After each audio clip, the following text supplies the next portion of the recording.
Hi, and welcome to Thursday with a Friend. My name is Lawrence, Larry Punk, or whatever the hell you want to call me. Hi, welcome to Thursday with. Whoa, I should probably think I know this stuff by now. Uh, I want to say thank you guys all for joining. Hope you guys are doing great on this Thursday, and I want to say thank you to my special guest, Unboxing Art. How are you doing? Thank you for joining. I don't know if you should say thank you. I mean, you're like, if you don't, I'm going to shoot you. You held me at gunpoint. You're like, you're going to go on the stream. No. Hey, No, man. Thanks for having me. I need to fill in people, and not everyone likes me. So sometimes you do what you got to do. We don't talk like that because I had a stream taken down for somebody showing a wood pew pew. Really? Yes. Well, I had joined in on a stream and I shared it, and within 2 minutes, Corey from Make Shape and Create was showing. He showed off this Mandalorian blaster that he had made from out of wood. And I went downstairs to let my dog out, and I get this email that I got a strike for showing firearms. So I had to go through that whole thing of getting it removed because I couldn't stream and had to figure out like, whoa, wait, I can't. They didn't really tell me or anything, and You couldn't fight it where they'd review it and be like, oh, it's a fucking wooden stick? Well, they actually went in when I first put in the review against it. This was just a couple weeks ago. They came back. The bot rate came back and said, "Nope, we still agree." And I was like, so then I got on in YouTube Studio. If you are part of uh, the program, there is a place that you can actually talk to a real person. So I talked to them. They looked at it and said, "I'll have to send this up." And this was Sunday night, and within a half hour to an hour, someone actually got back to me, said they reviewed it, and YouTube said, "This is as crazy as a woman saying it. We made a mistake, and we've removed it." See, that's awesome. Yeah, the difference is YouTube has it in an email. I wish women would send an email when they actually finally admit they made a mistake, because then we'd have it forever. Right.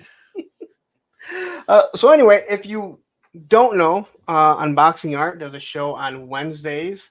Is it 8 p.m. Eastern, I believe? 7:30 p.m. There are links to his Instagram and to his YouTube channel in the description. That's all that's there, so it'll be easy to find. So anyway, thank you for joining. I have really enjoyed watching your show. I'm still trying to figure out the other guys that you have on. You have the really angry bald guy. What's his name? Wait, which one? There's Cox Create, which no, not him. Oh, Paul? Yeah, he seems angry. Paul's great. He seems angry, but he's a sweetheart. He has his Star Wars and film. He has the knowledge behind a lot of the stuff that he enjoys, and it's awesome. He definitely has that voice that projects like, "Are you mad at me? What did I do wrong? I'm sorry." Yeah. Quickly, let's say hi to the chat as we've started. Lone Dragon was in really early. We have GI Bro, Jay Astro is here, Rick Husky, Matthew Matson. I don't know why I'm having a hard time talking here. One of my moderators, Just Unther Anderson, Tony's Figs, Aaron the Toy Enhancer. I already said Jay Astro, so I'm not going to repeat you. Woody 222 is here. We have TK Storm, Wraith Mace. Who else we got? Is that it? That's everyone. There'll be more that will show up. I do have another moderator that should eventually grace us with his presence. So quickly, let me ask you, where does your name come from? I think this one's going to be a pretty easy one here. Well, I was wanting it to be based off my name, and I also do like artwork, graphic design stuff, and also what these little figures are that we have in front of us are little works of art. So it all just works together to where I was like, hey, unboxing art, because I'm unboxing action figures that are little works of art, little sculptures. When you messaged me the other day, I'm like, who the hell is Arthur? And I went, oh, that's okay. Now that now it actually makes sense. Like art. Yeah, you don't think like. I mean, I knew that was your name because I've heard people refer to you, but I wasn't associating Arthur with art. Well, keep it up, buddy. You hear that noise coming from your dog, and you're like, "Ooh, what's wrong?" Like, what is on the floor? What did you leave there? I was eating dinner not last week, and I gave him steak, and he was. I hear it, and underneath, he just puked everything up. And I looked down, and I was like, "And I wasn't done." I'm like, "It's gonna sit there, like it's not on the carpet. It's there's nothing." I'm just like, "God damn it." Because it's awful. It's like a cat hairball; those are pretty easy to take care of. But like if it's a dog, it's like freaking slime. It's that stomach, like you scoop it up, Yeah, and you see it stringing, and and yeah, he had. I've caught him. I don't want to say caught him. That's an awful way to say it. But I've seen him when I'm sitting there, and you see him start to do it. And I have hardwood floors, but I have an area rug in the living room, and it's like just do, and it's like right on the edge. Like you really 1 foot over. That's all you had to do. 1 foot right. over. I get the dustpan. I wipe it up, clean everything. It's real easy. But now I got to get out the carpet cleaner, spray. Like, for the love of God. Um, say hi to Black Genghis really quick. And Rick Husky says, everyone's favorite game. Where's that Bobcat? Uh, we'll play that more on my show. I don't know if you've caught the Bobcat yet. When I was hosting uh, on for Oz, here I'll play it really quick. I put it into a short, Okay, and what's up, Four Feathers? this is kind of crazy. So uh, where the hell did I put it at? Okay, I really don't do this, but you have been really good in here. Shoot on over there. What the hell was that? Was it like a bobcat attacking someone, or what the hell was that noise? Jesus Christ, what was that? It sounded like a bobcat attacking. I normally don't do this, especially to someone who just jumped in, but he's been so good. Go check out his YouTube channel and give him a subscribe. Yes. Yeah, dude, his videos are actually pretty cool. I like his videos. He's asking questions back to the community to get them to kind of guide where he wants to go with what he wants to review and stuff. He's been making some good videos. Okay, Yeah. what was the noise? What was the fucking noise? Because that sounds Yeah, like nobody's gonna fess up. What was that? I think it was usual Mike. He's the only one Right, it that was- has little people running around him. He's the only one with people around him. He looked a little suspicious. I didn't see nothing. that sounded like a bobcat outside my house does. He might just always look suspicious now that I'm looking at him a little. We don't have bobcats. Was it you? Look, this was at like 2 a.m, but he's in Australia. So his kids were running around. He eventually said like his kid was playing a video game and celebrated. And I'm like, I don't know what kind of celebration that was, but His kid. Why does your kid sound like a bobcat, sir? but he's like looking around. I'm like, there's no one else that could have. But I'm glad everyone else heard it because I was just like, what the hell? Like that is crazy. So Four Feathers says, "What's up, Punk with Toys, unboxing art, and everyone? Good to see you over here, Four Feathers. I always see you over there, and it's good to see you catch up over here." So, Matthew, maybe soon, we'll get something going. He's fucking random bobcat noise. But it wasn't just the Bobcat and then Matthew, my other moderator, but then you see Ed underneath. That's my other moderator, and he's just like, "What's the fucking noise?" Like,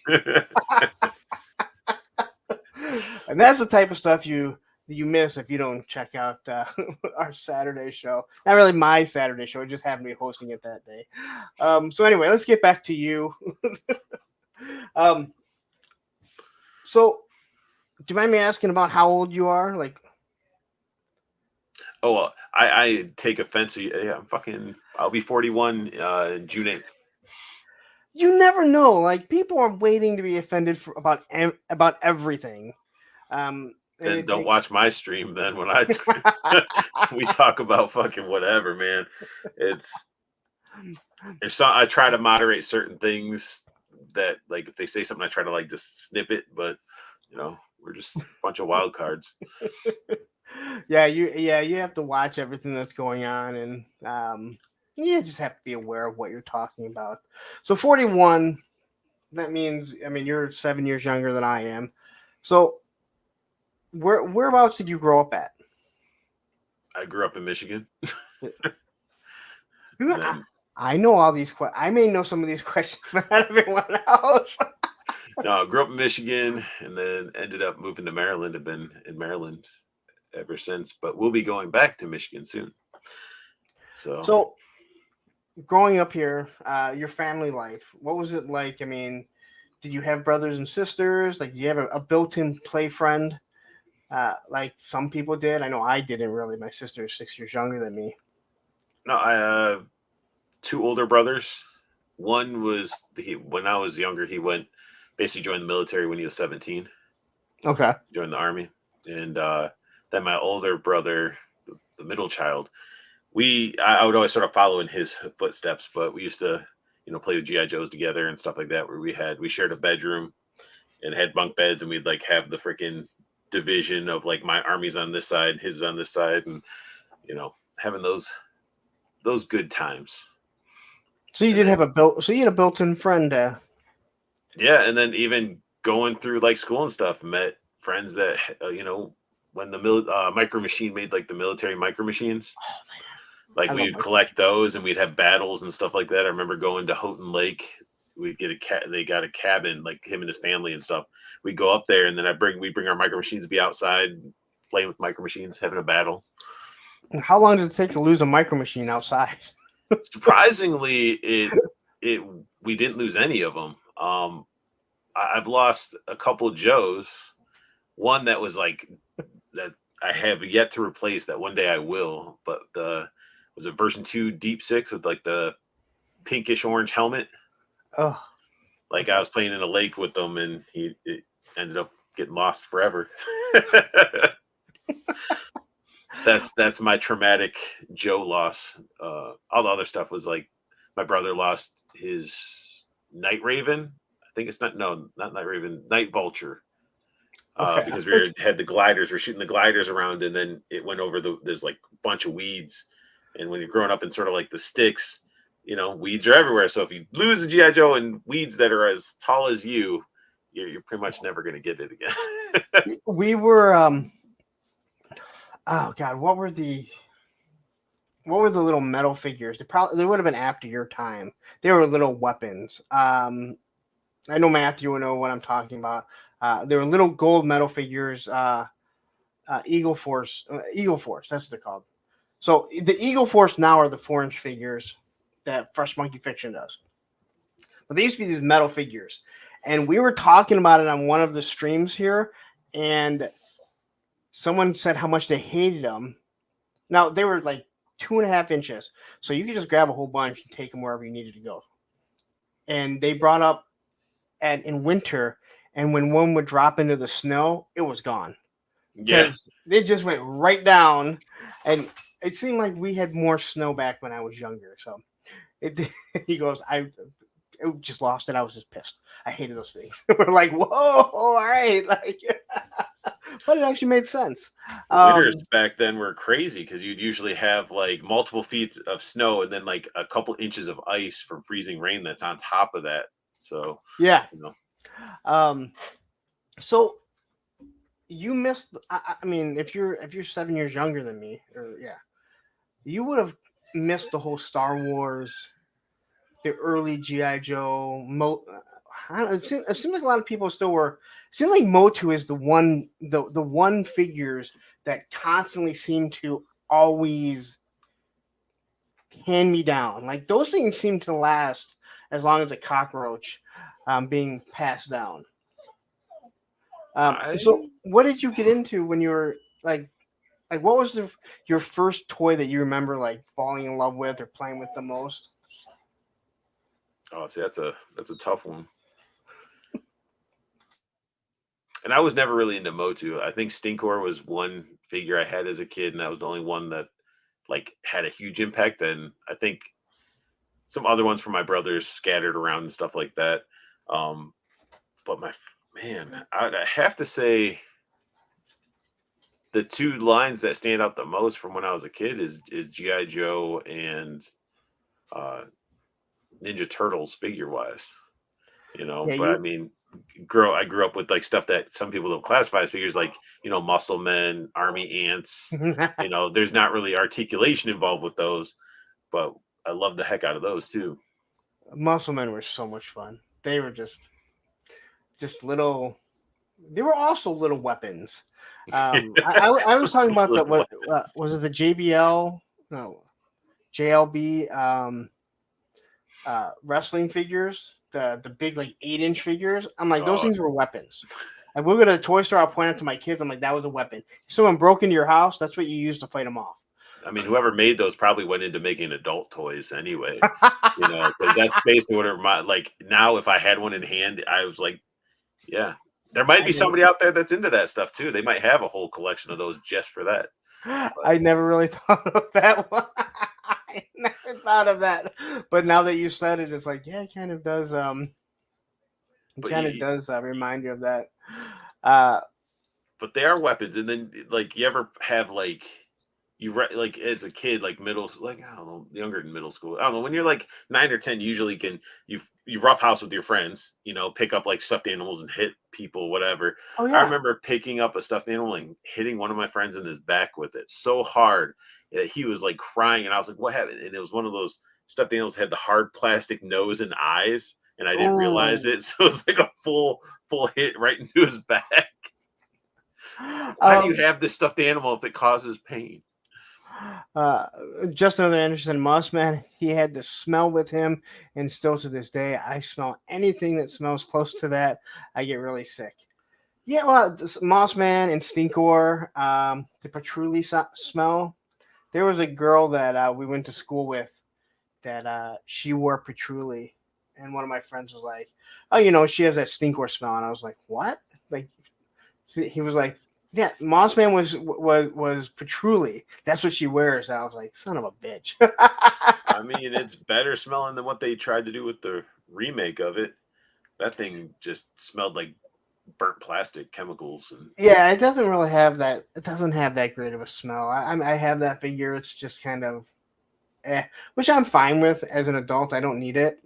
What I did need was the amazing Scare Glow that just fucking still the best glow in the dark figure for $15, man. That thing is the best. I don't care what anyone says or anyone tries to make. It's like, that thing's $15, man. Good luck trying to beat it. So what Joes were you like? What Joes? Because that would have been like after my time, like, because once you brought up that Deep Six, that's a figure I've never had in my collection, and I'm not aching to get it. So you're saying how? Like, are you trying to guesstimate like what? How old of Joe's? No, like what would you consider as like your?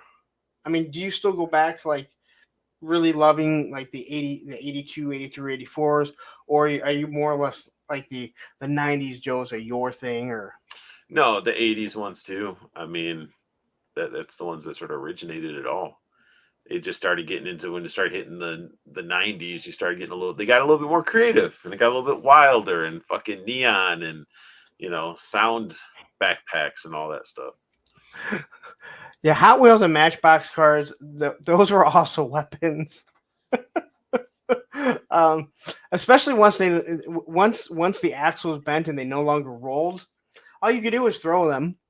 I hated that when you pull out like your favorite Hot Wheels or Matchbox, you go to roll it and the thing's all wobbly and shitty, and you're like, "What happened?" And then you're trying as a kid. We'll sit there for hours trying to straighten that pin, and that pin's like, "Nope, not gonna happen." I have this little tech deck that I bought, and the wheel is bent, and I've been trying to bend it back. It's not going to happen. Bend the rod back, all right? You can't. That axle, it's done. It's over. So Teenage Mutant Ninja Turtles, that would have been your like perfect timing, right? I mean, I would say like I had some hand-me-downs from my older brother, like his like scraps. So okay, but I would say like, yeah, like you remember the Hasbro did Cops Cops and Crooks. Yeah, I Had some of remember those. that, but that was Had some of those figures. Yeah, I mean, I'd say like Joe's and early Turtles. see, I missed the whole turtles thing. I was riding my skateboard at that time, didn't care, and I'm glad because there's so many turtles.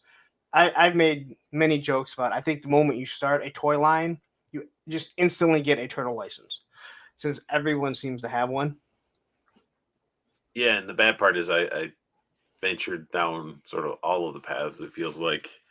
That's why I said I'm glad I don't. That and Transformers, because it seems like there's so many different companies that do a Transformers video, or not Transformers, Transformers figures. That I'm just like, all right, I'm glad I don't go here. Yeah, I reduced mine to like a shelf. Like that shelf right there is my only Transformers. All my other stuff, I have it boxed up. Them sending a friend. I was like, I got out of Transformers. Got out of Marvel Legends pretty heavily too. Yeah, I never, for me, it's always been like G.I. Joe. And then when Classified came out, it just led me down a whole nother road, and then the whole YouTube thing. You didn't get in any Marvel stuff, so like. I mean, I have some, but I just kind of pick up things that I like. Because I got out of the Legends, but then some stuff brings me in. I pick up some stuff, but I mean the X-Men '97 figures, man, they're like. I avoided it because I knew that it'd take me down a bad road. I have the whole Age of Apocalypse wave. I wish they'd continue to go on with that. I wish they'd do another Wolverine because that thing is awful. He has that weird neck. That just the head sculpt was awesome. They just didn't really build around the head, which they should have. The neck looks absolutely wrong. But I mean, I picked up, this Ben Reilly just because I loved it. And I've had so much fun. I hear a lot of people saying that figure's awesome. Oh, dude, it's so good. But I mean, I'll pick up stuff. I got picked up 97 Bishop because I thought it looked awesome, and Sergeant Red's just got the cable in, so I think I'm going to pick up the cable tomorrow. I need to get a hold of that cable, and we'll. But I mean, I pick up some other things here and there, and as G.I. Joe started giving me more and more, and then I got into Action Force for a while. It starts to take your money, and wait, you're not going out of Action Force. I'm kind of waiting for Monster. Out of Action Force. I'll pick up some stuff here and there, but they were there to supplement G.I. Joe, but they've given us so much, I don't care. And their weapons are really good. Yeah, I mean, once you get into Gridiron, then you have a hard time looking at them. Gridiron is so expensive, man. Yeah. If you're looking for dollar points, like I love Gridiron. I got their cigars. Actually, right in front of me, I have their little campfire that lights up and everything. Yeah. Their stuff's great. It's just it can be costly. It is. My buddy Greg buys it. Like he buys them and then he drops them off and says, "Hey, you want to review this?" That's why I do so many Gridiron reviews. I'm not buying that much stuff. But like the thing with Valaverse, the Action Force, and I make jokes about the tiny mags. They have tiny mags, and you can't unsee them once it's pointed out. Well, they also have the stock issue at times because their figures were sculpted with like the sleeves. So you try to put the stock where it goes into the shoulder, it doesn't really work, and then that's how a lot of people are snapping off the stocks. Yeah. So I do Payne's Toy Samples here, and we have Rachel who dropped in here. Swinging a tube sock full of Hot Wheels is a great way to win an argument. Largo's Lair. Buddy, you just went out. Do you need to say hi to everyone? You need to say hi to everyone? Here. Come on, say hi. Come on, say hi. I don't know where you're going. Come on, say hi. Want to go outside? Go. Go outside with him for a bit, and then...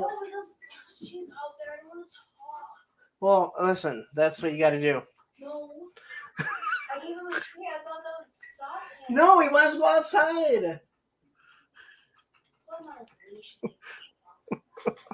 You will lose him if he goes running, and then I'll be chasing him. He'll come back. Kids, you want one or two? I got two. No. No, not at all. One's 18. Well, I'm sorry, one's 17. Just graduated today, so he can. He can. Should be able to work eventually, hopefully. Yeah, you got No, kids nowadays, yeah. man. You'll be lucky to get them out of the house when they're like 25. Oh God, don't talk like that. I don't need that in my life. Look at how it is out there, man. It's I know a lot of people that have like multiple families, like their kids have kids and they're living in the same house. I don't have that much room. All right, YouTube doesn't pay me enough to have that big of a house. That one dude said that we're making crazy money being YouTubers. You know? Well, that dude ever show back up? Do you know who that was? No. I'm pretty sure that was Viper Island. Oh, really? Oh. Because his name was Toy Crustacean. What's a crustacean? Lives in the sea. Viper Island. It was a burner account because Allison found it and it's gone. We know he has burner accounts. But the other thing was, in his video, like a week and a half later, almost verbatim, he said exactly what Toy Crustacean was saying in his video. That whole, like, it's gross for people to take. Oh, yeah, he did say that. I did watch that. And I only found this out because Lone Dragon had actually messaged me and said, "Hey, did you see his latest video?" I'm like, "I don't watch his stuff." And I went and watched it and I went, "Oh my God, that is Toy Crustacean." It all added up like perfectly. I mean, so he's a unique one. Yeah, I'm not gonna get into it. He's trying to be cool and impress, probably impress his son that probably doesn't really like him. But Dad, can I go on that guy's stream? It's like you go and like, hey, come do this with me. Oh, Dad, I don't want to. He'd rather be fucking playing video games or something else instead of sitting in front of a camera with his dad, who looks exactly like a freaking bigger version of himself. Like, dude, grow a beard, grow something, make yourself look like a dude, and not like that fucking overgrown child. Yeah, he's something else. But yeah, I forgot that you were in the chat too, because you're the one. I was glad you were there because I'm like, you're another one that has roughly the same amount. I think you have more subscribers than I do, and so you know exactly what it's like. I mean, someday I'm out there with that bag of cheeseburgers every day. Like, hey, you want to subscribe? I got these cheeseburgers. But yeah, I'm pretty sure that it was him because it just all lined up. And in that video, when he talked about that, it wasn't towards other people. He almost verbatim said that exact same thing, and he's long gone. So the only comments that you can see are the ones that I pulled up because I went back to look, and they're all gone. So there's always going to be drama in this community. It's like it's weird. We're like grown ass men liking toys, which there's not many people we can talk to that do the same hobby. So therefore, you'd think we'd be nicer to one another, but everybody, whose dick's bigger than whose? Because I got these figures. I bought this case of this. I got 15 of these. Like, who gives a shit? So I don't watch. Enjoy what you want. I don't watch Dan Who very often, and nothing against Dan Who. I just don't really watch his show. But I happened to catch it, and he had model behavior. What's his name? I don't know his name, but I know model behavior. Yeah, and this was like last year, and they were talking about the beefs and stuff, and he brought up, he goes, it's so weird the beefs that we have, because if you started a new company and you were walking by and you saw someone with turtles, on their desk, and you don't collect turtles, let's say, right? You collect G.I. Joe. You would find your way back over to that person and be like, hey, you're a toy collector? And you'd have like this kinship.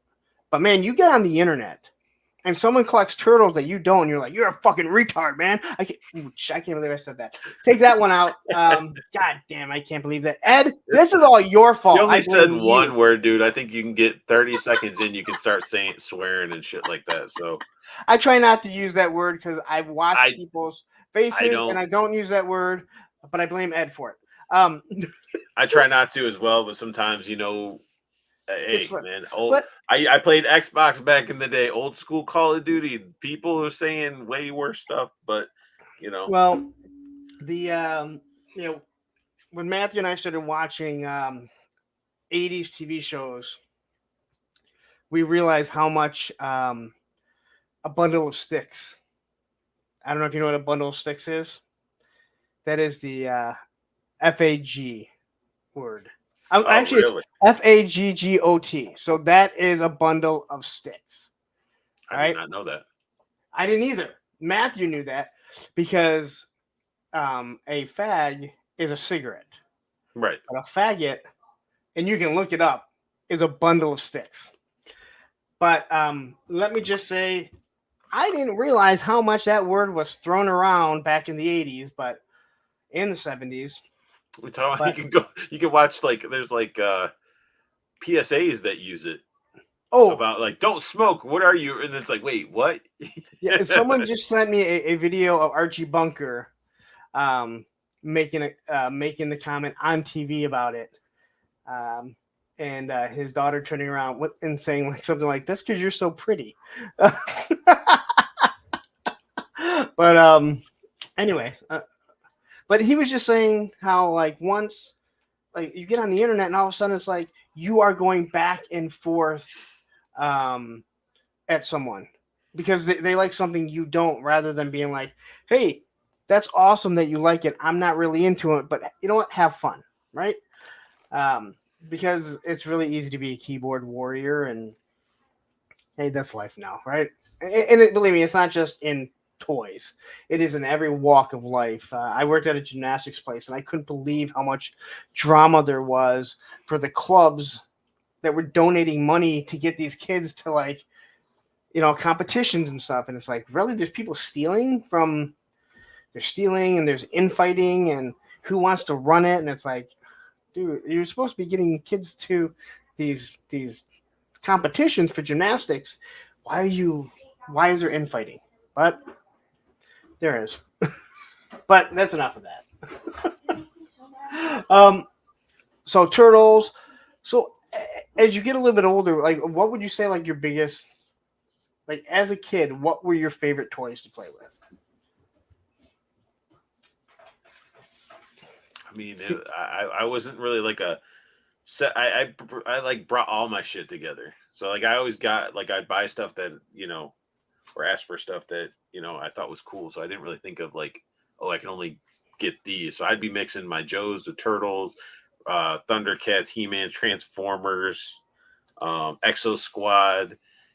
But I would say like to heavily play. I mean, I did Toy Biz, man. Like go to KB Toys, you can get for $5, walk away with a couple X-Men figures. Those were fun to play with.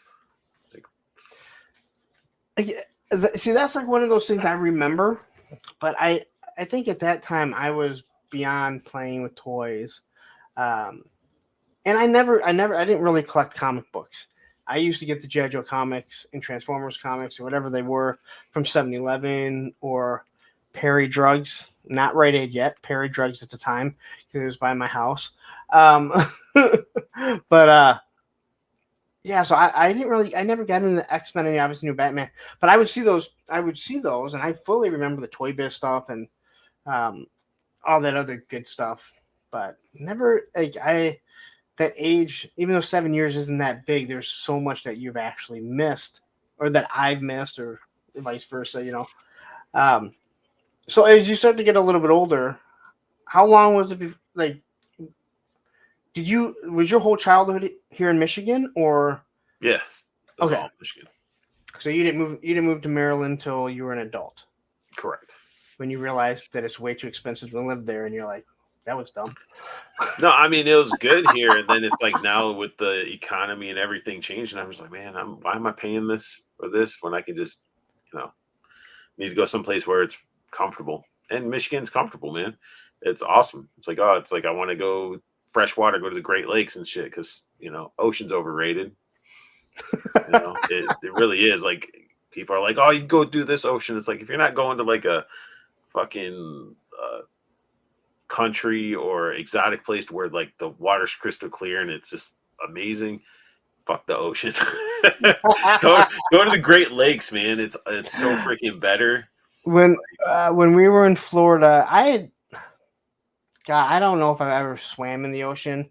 I was down in Miami for work, and it was like 1 o'clock in the morning, and I walked out into the ocean, like just maybe a foot, So every time we went there, I didn't realize how close we were. Only like an hour from the beach, so we finally went there. I took my kids there, and I mean they had a blast, and it was a lot of fun. But the taste, like you don't get rid of it for a day or so, and it's supposed to be great for your skin, but at the same time, I've ingested so much salt water. Makes you more buoyant though, and all this stuff, and it's like, nah. Yeah. So as you get a little bit older, did you continue to collect toys or play with toys, or were you someone that kind of got out of it, found something else to do? I didn't collect like I did. It sort of went, get into the high school, college era. It's like you're really dealing with the ocean just wants to drown you. That's true. But tar on the beaches? What? He's from California.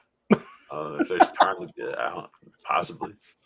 But what was I saying? What the fuck?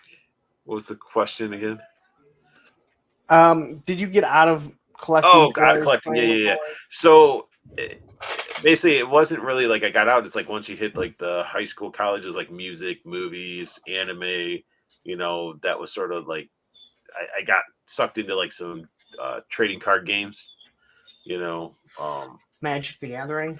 No, it was Legends of Five Rings. It was basically like samurais and ninjas and stuff like that. You battle it out. I've never heard of that. Did some hero clicks for a little bit, but is more like for action figures. I just pick up random stuff here and there. It's like, oh, this looks cool. It'd be cool on a shelf. So you always had like a shelf of stuff you collected, even as like a teenager, or you never hit it? Yeah. No, I never hit it. So did you get in? You said you got into music, and it seems like most people, not all of us, because guys like Ed, he talks about always. He never really walked away from it. I talked to a lot of people that got into comic books. I know I did. It seemed, and I don't think I got away from toys for any reason, but it seems like a lot of people get into comic book collecting because it seems a little bit more acceptable, and it's also easier to slide and just hide away. So if someone does think it's dorky, then it's kind of hidden under your bed. If anybody thinks it's dorky, then they don't need to be in your life, man. Cut those toxic people out of your life. Well, I agree with that. I agree with that, but I think as a teenager, a lot of people have an issue with that. I was a skateboarder, so it didn't matter. I was the art kid. Like I was the artist in school and stuff like that, so I could get away with it too. Well, yeah. So they all automatically assume I was into shit like that. Yeah, when you do stuff like that, where you've already been ostracized over certain things, or people assume that, and you don't give a shit, that's what I try and tell my kids. I'm like, who cares? If someone doesn't like you, then don't worry about it. Just move on. I have no issues at all with it. But I also understand, like, there's people like to be accepted. They like to be liked and all that other wonderful, good stuff. That explains why all these kids getting their lips done and BBLs and all that stuff. And then, you got this flooding of OnlyFans and chicks on TikTok. Oh my gosh, man. Yeah, that is. It's my job to keep my daughter off the pole, but I am so glad that there are some fathers that weren't able to.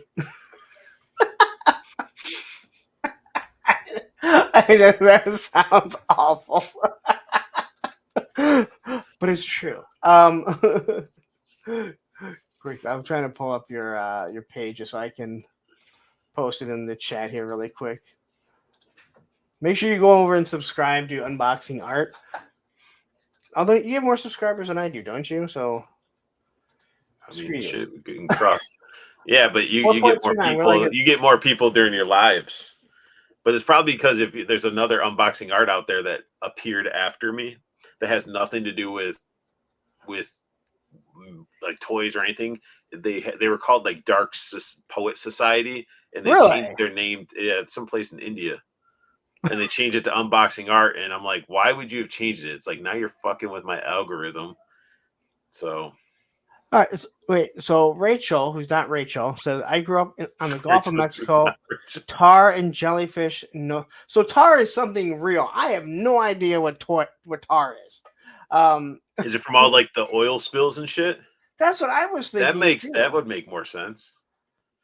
That's what I was thinking. Can you But imagine being in the water and coming up and a fucking tar slaps you in the face? but combining jellyfish and tar together seems kind of crazy. And we have Kiwi GI Customs, all the way from Australia. We got Radical Toys, who is like the only person that is an hour behind us, along with his wife. I did not know that there was something before Eastern Standard Time. That people actually lived there. I assumed it was in the water, but it's somewhere in Canada, right? I'm always shocked when I've been watching a show and he's like, "Oh, it's 9:00 here," and you're like, "Wait a minute, I can't be because we're always, behind everyone." I'm sorry, Kiwi, New Zealand. It's all across the pond for me. So, what are you talking about, dude? New Zealand. But listen, I don't want somebody saying I'm from Ohio. All right, so I understand, and that's even in the same country. Yeah, I mean, New Zealand's way cooler. I mean, Lord of the Rings was filmed there. Yeah. Hey, Australia. They have a lot of sheep. Australia have huntsman spiders that are the size of a man's hand. Fuck Australia. I'm sorry if anybody's living in Australia. I respect it. I will never go. I can't. Everything's poisonous, wants to kill you. You got fucking like spiders the size of my hand that are making webs that cover the whole fucking country. Like, I can't. And then you got jacked up kangaroos that look like they'll rip my face off and stomp me in the ground.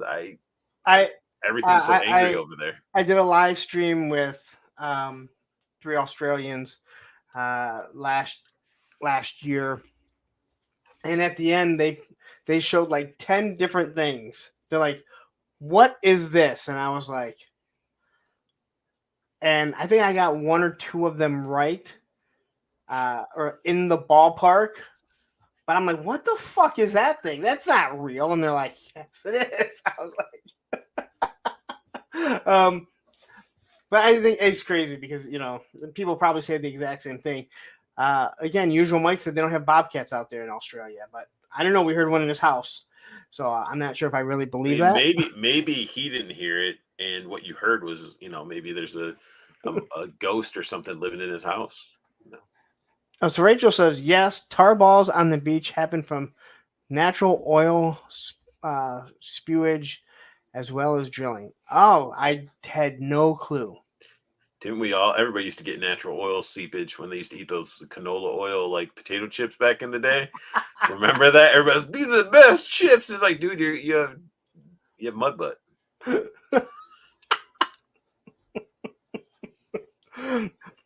Okay, so anyway, we'll get. Usually we don't get this dirty on mine, although we got. Oh, really? I'm sorry if I need to tone it down. Like I'm just like. No, like you're going in a different path. We don't always go for not this Monday, the Monday before that. Sergeant Red's, the toy store that I go to all the time. Well, his wife was on his thing. He was probably sleeping. She was in there, and that was the one with the venom tongue, and then the and she was all like, I'm like, well, some girls really like it. And she's like, some girl? I'm like, I mean, it was like it was not normal. No, there are some that don't. Not according to her. She was like, You'd rather take one of those giant, like, fucking wands that have the giant ball that's like a freaking jacket, All right, so this is what happens. We get off topic, and then I try and bring it back on topic. So, and it goes off topic again. Believe me, Monday show may be the only one called Monday Night Toy Ramblings, but any show that I'm on, there's going to be some sort of rambling because, I mean, my ex says that she's like, you have ADHD. I'm like, no, I don't. as I'm not looking at her, not paying attention. I'm like, yeah, I fucking know I do, all right? But I'm like every other fucking man. We just deal with it, right? Every kid had ADHD. That's what we did, and we just we go about. How many times you go to sit down and play a Nintendo game and put it in, get it working, and then you're like, nope, switching the game, got to blow out this cartridge and get down. No, I want to change it out again. Like we all had it. So as a teenager, you never got out of toys, but was there anything else that you really got into? You said you continue to collect music, anything that really caught you? Music, anime, some manga. It was just a lot of art, and then plus I was going to a lot of concerts, so that took a lot of time, like in my out of high school, college times. But so, what kind of music did you get into? Man, like everything except for country. Only thing I accept for country, I can respect the certain ones like Reba McEntire, Garth Brooks. I can respect it. Johnny Cash is the only thing I'll listen to now. Because I mean, you grow up in Michigan, fucking country is blasted down your throat. I guess it depends. I mean, you might be in the city listening to ICP or something like that, but I've had multiple cars that the only stations that ever get programmed are the sports stations. I listen to punk rock. And then I'll listen to 80s. I'll listen to 80s. So I listen to punk, and that's it. And I don't make no bones about it.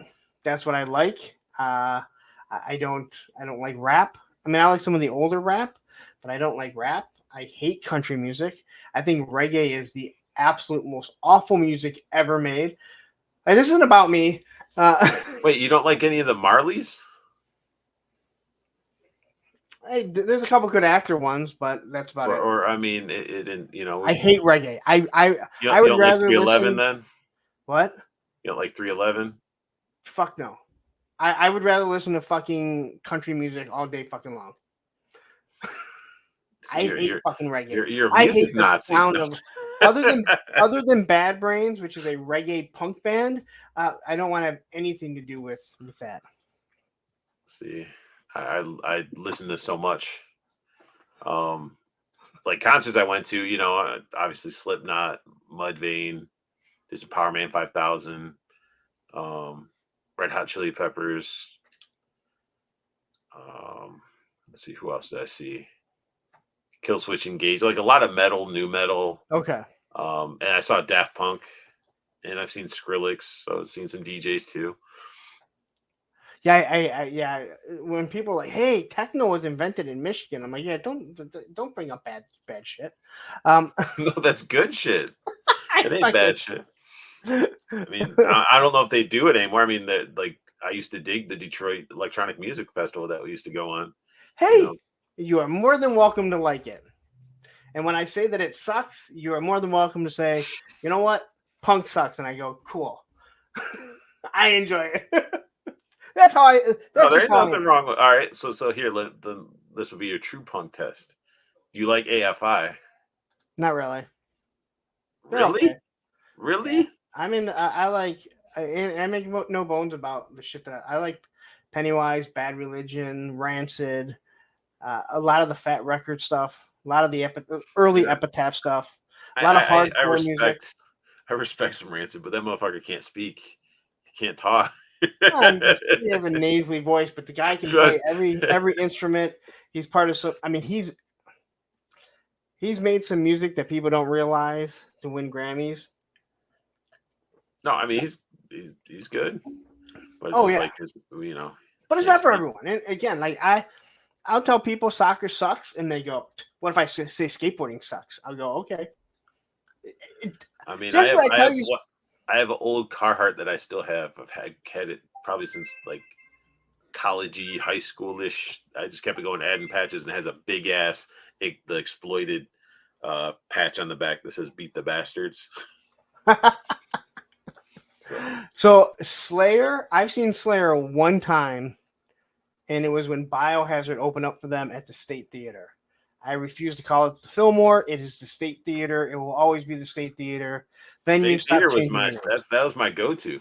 Harpo's was another one. Harpo's I Ugh. didn't care as much because you'd end up getting pushed against like tacks and shit that were stuck in the walls. Or killed, one or the other. But no, like State Theater was it, man. I saw Rammstein there. For me, it was Fly. St. Andrew's Hall. St. Andrew's Hall was that's the church, right? That's turned into yeah, kind of. It's right in downtown. Yeah, that one had some good shows too. I saw Static X there. But I like when people take like old churches and turn them into concert venues. It works. And I like the smaller venues to where I'm up there, I'm getting crushed, and then I have fucking people grabbing my face, trying to rip my face off so they can get my spot, you know. Yeah, and no, like I the only stadiums I've ever gone were taking my daughter to see really, really, really bad shows. But it was for them, so it was for her and her friends. So I didn't really. You didn't go on any Warped Tours? I went to the first 2 Warped Tours, which were not stadium. They were. Well, no, you're right. That's not. So the first 2 were Pontiac Amphitheater, which was on top of the place. No, I'm saying the first one was on top of there. The second one was at Pine Knob. Yes, Pine Knob, not whatever it's called now. Pine Knob was great until they had the bands that played in the fucking stadium area. That's where it sucked. Yeah. I watched because that one had a lot of punk, and then I went to the last one that they did because the skate shop got me a ticket because they were there, and Sick of It All was playing, so I just wanted to go see Sick of It All. The new Guar, which isn't really that bad, but they're not Guar without Odorous Urungus. The Suicide Machines played. I'm friends with the lead singer, so I wanted to go see them. But yeah, no, I'm not a stadium. I want to be in a little club where I can get to the exit really quick. It's not going to happen anymore, man. A friend of mine, he does YouTube too, but he collects different stuff. He collects like masks, like Slipknot mask stuff. He ended up getting to go see Slipknot at like this small, like really small venue in California. It was like out in the desert and shit like that. It might have been Nevada, but it was recent. Like it was like maybe like 900 people there, and it was all small, and you just don't get that anymore. No, and that's why I didn't go see. So NoFX just announced their last tour, and they're going to be at the State Theater.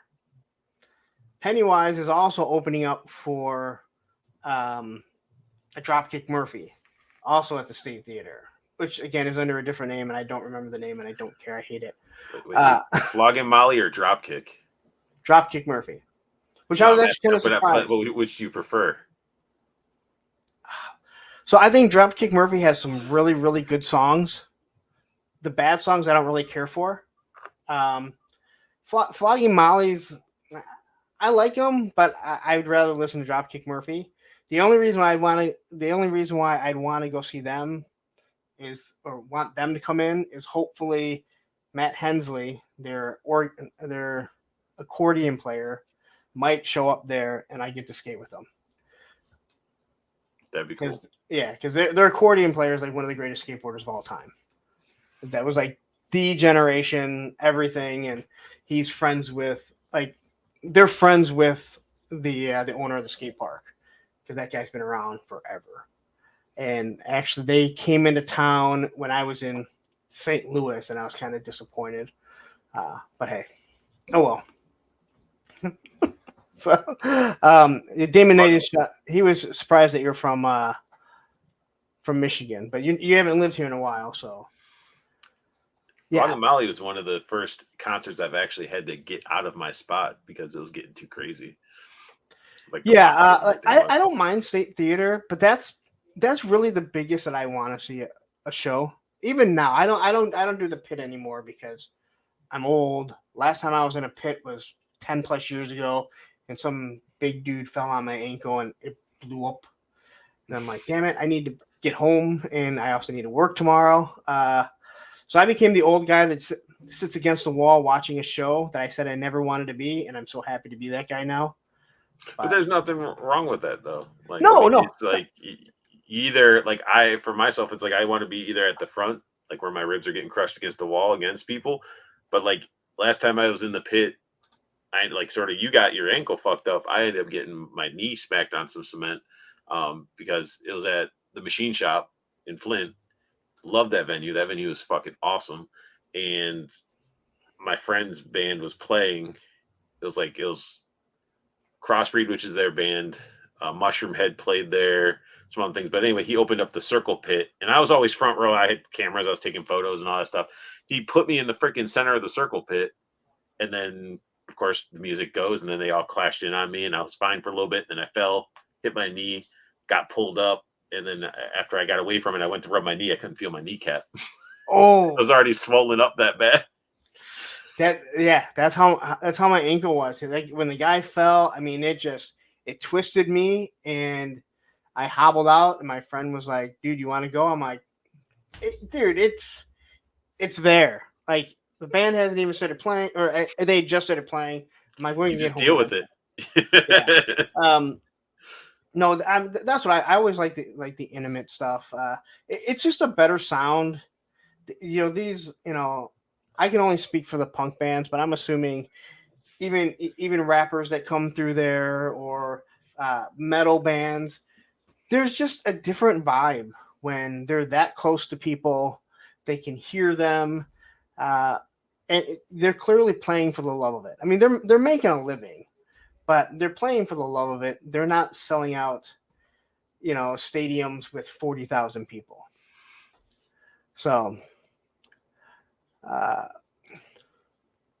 Screaming Skull Saloon, she's a dingbat. I think he is referring to I think he's referring to No Doubt here. I miss No Doubt. I would do Sublime over No Doubt. So Damon says, Punk, why don't you like the new names? I'm not sure what you're talking about. The new the new buildings, like because I'm a Fillmore and all traditionalist. that. So I'm a traditionalist, but I also like to embrace. I like to embrace the past, but I don't like to live in the past. Like I don't know why people still ride the old style skateboards. They are proven not to be. First off, they're aesthetically less pleasing, but they're not as good either, right? But I don't know. The State Theater. It's the State Theater. Pine Knob is Pine Knob. It's not DTE Energy. I think it just has corporate. What is the State Theater called now?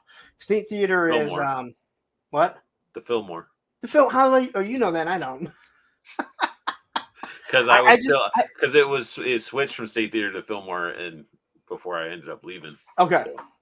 I don't know. I mean, it's just something that drives me nuts. I still call Boston Market Boston Chicken. It used to drive my ex nuts. I never went to well, I take it back. My dad went there a couple times, but if I had a choice, Boston Market wasn't on my list of places.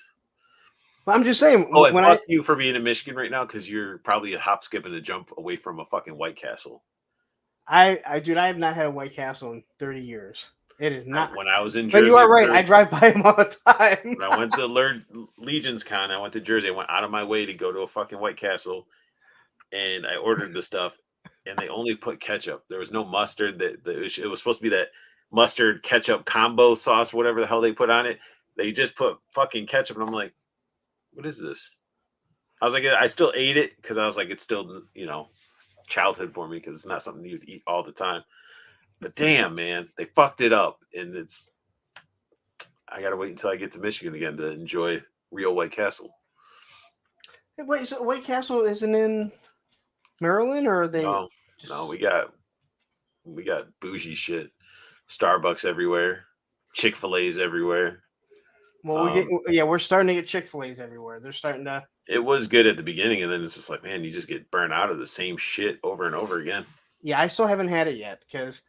And we have diners over here, but they're not Coney's like you. Like you can go to your diner / Coney and get yourself a gyro or a chili dog, or my go-to was a fucking Saganaki, that fucking the goat cheese that they catch on fire and they put it out with like a lemon. Yeah. I can't get that here. There's a Greek thing.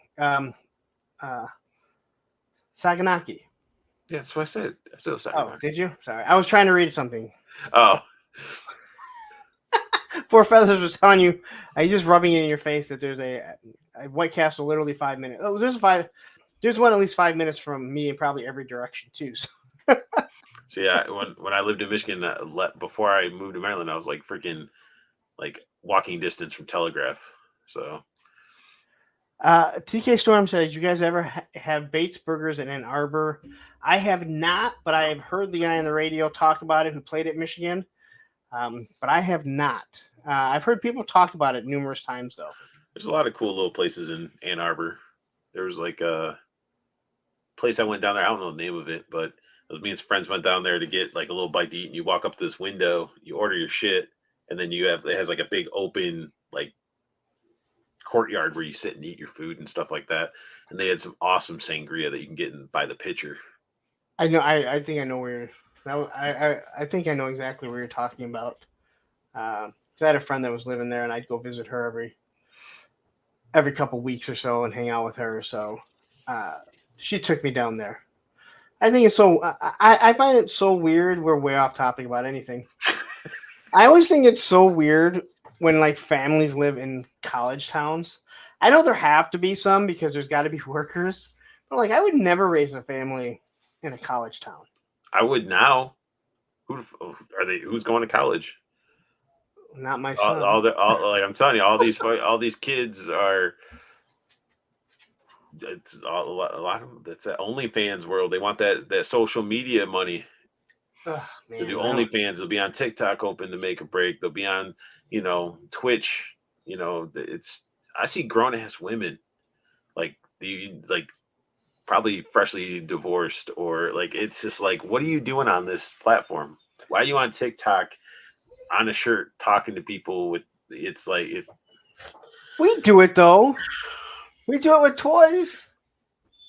But I'm not gonna make sure that you can see through my shirt as we're talking about toys, and then okay, let me turn around to go to a sink or something to have booty shorts and stuff. And it's like you're hoping somebody sends a galaxy. Yeah, but as I approach 50, I started to appreciate some of the older women even more. I'm not gonna lie. I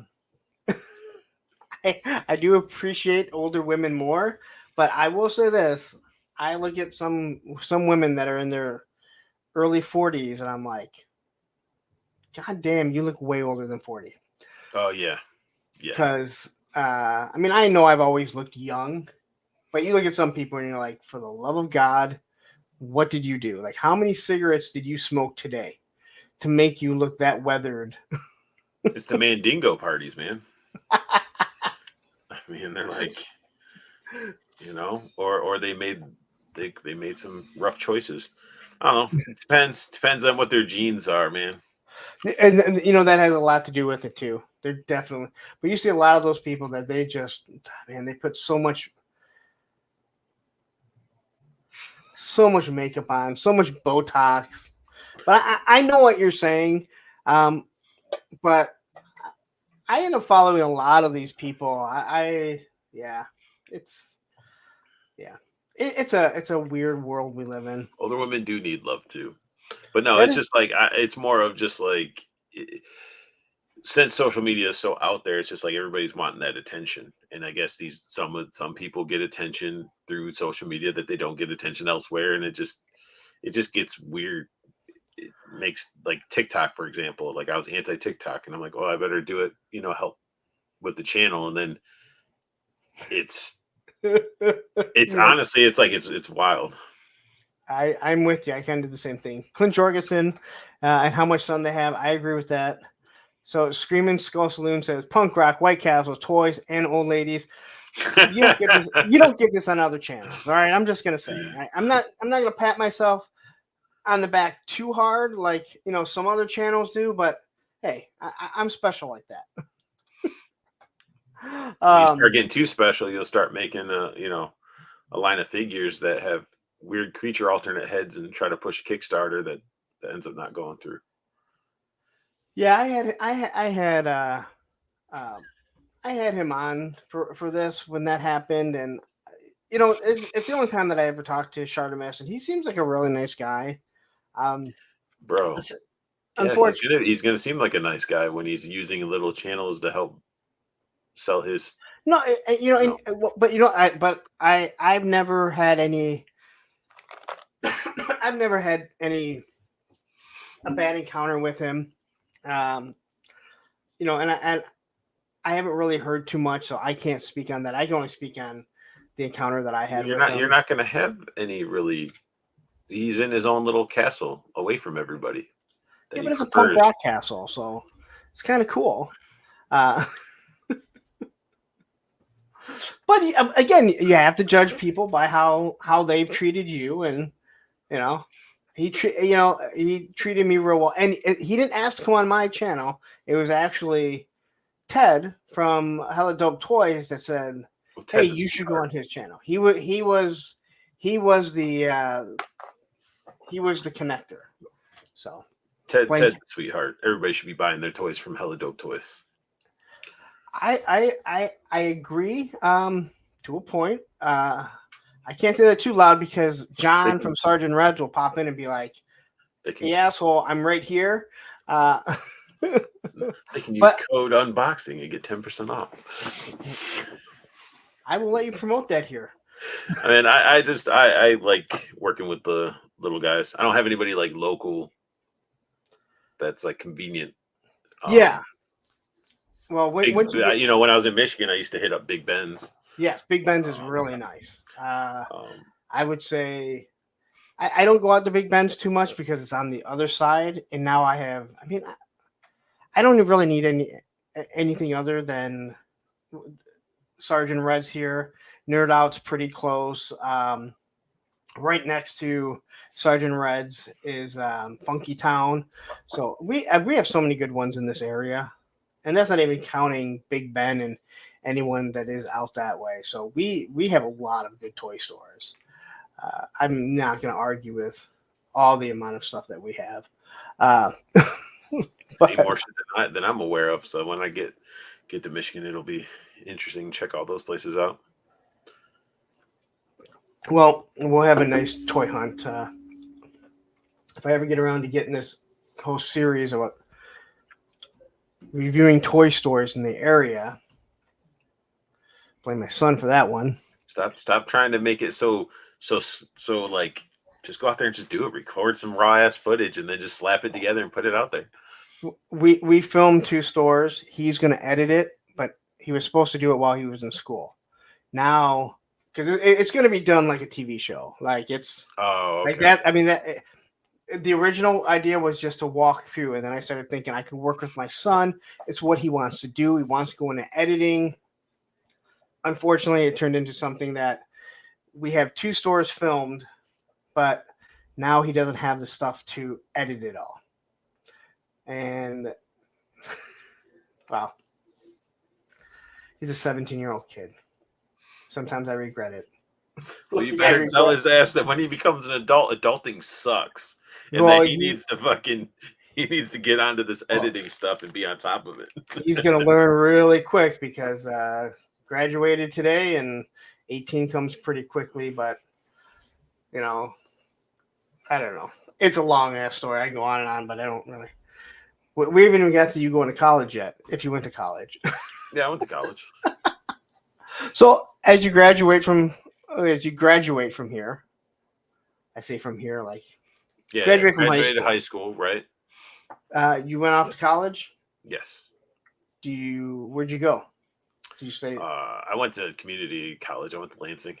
Okay. SBC, and did that for about 4 years. Okay. And then because I was going to school for art, so I was doing everything art. There's a class that was sequential art, which was like into like drawing comics and stuff like that. The professor was fucking awesome, and actually was my first introduction to going to a comic convention and having a table and selling my artwork and stuff like that. Was because of that class. And then eventually I started realizing like I was doing some stuff with some bands, and then I was like, well, why am I doing this school shit? Because it's like I still had to do my like the prereqs Like I want to fucking do math and go through I'm like I don't give a shit about that. So I was just like, fuck it. I started doing freelance stuff, and it was a lot better. I was doing conventions and you know having prints there and selling prints, and it was a lot better than trying to get my little piece of paper and paying more money out the ass to go to school. Thank you, Four Feathers. This year's been trying for us. No, Clint said just do a. So Clint, quickly, I just want to go back. He said just nail it on the first taping, Punk. Then you don't have to worry about the editing. The editing thing is all his thing. Both walkthroughs is a complete walkthrough. There is no editing in the walkthrough, but there's got to be an opening. There's a Q&A and everything. And the Sergeant Reds is about a 10 or 15-minute walkthrough all the way to upstairs. I don't know how I did it on one take, but I was able to do it. And then someone else brought up, Four Feather said he's watched Sergeant Reds. They're also on a toy store near you. Which is on Amazon. I don't know if you ever watched that show. It's really good. I don't think I have. Yeah, if you're looking at a toy store near you, they started in the pandemic, and it was about how toy stores are surviving during the pandemic.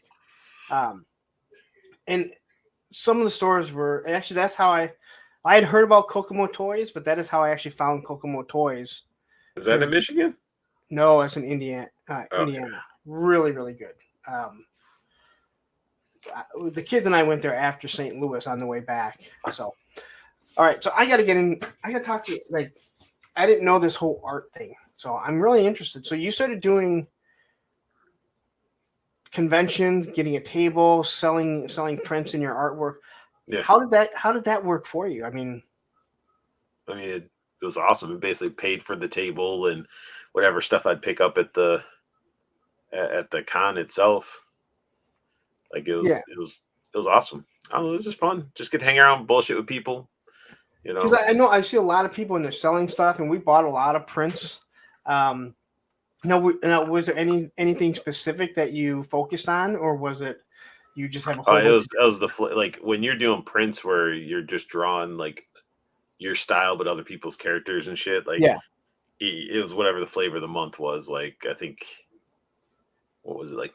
Lord of the Rings, Matrix, all comic stuff. I think, so you basically just figured out what was the hotness, and you just start working on some designs, and then you get them printed at Kinko's, and then you print off just enough, and hopefully it's enough. And if you sell out, you fucking be like, dude, stay at the table. I'm going to go print off some more, and you go and print off some more.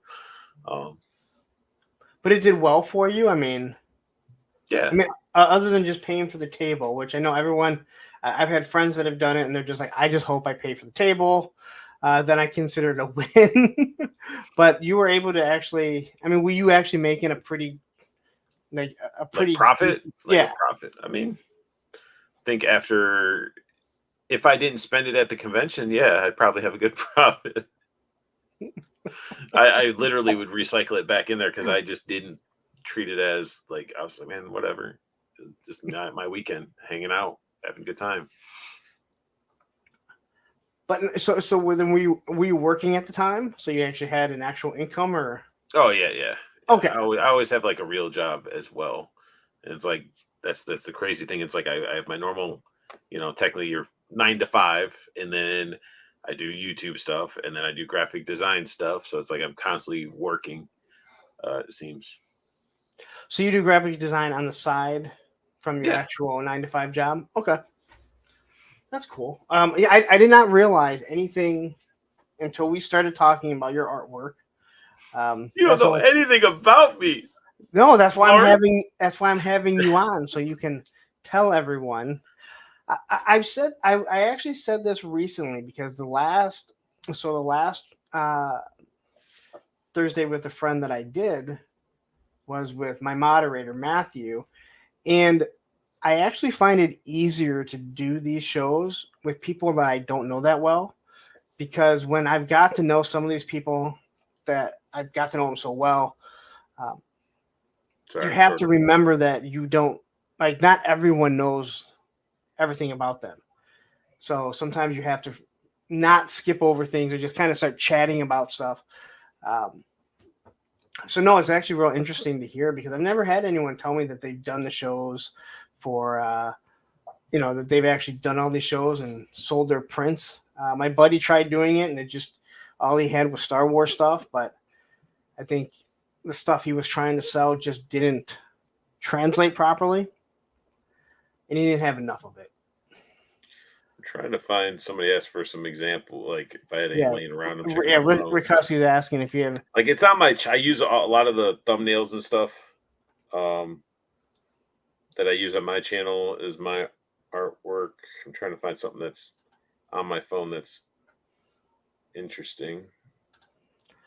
Yeah, Ed says, "Don't worry, Art. I'll forget most of it by midnight anyway." You are absolutely correct. No, I mean here you go. Here's like one I did for when I had Zach on from Diamond Select. I don't know if that. Oh, that's cool. Yeah, no, you can see perfect. Like I draw, like my style, sort of like Rat Finky. I guess I would say like the old school '80s Jim Henson stuff. I made a sticker. This one, it's not done.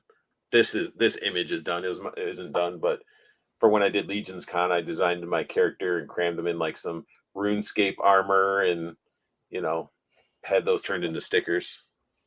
Now, see, I didn't realize that all that artwork was your own stuff.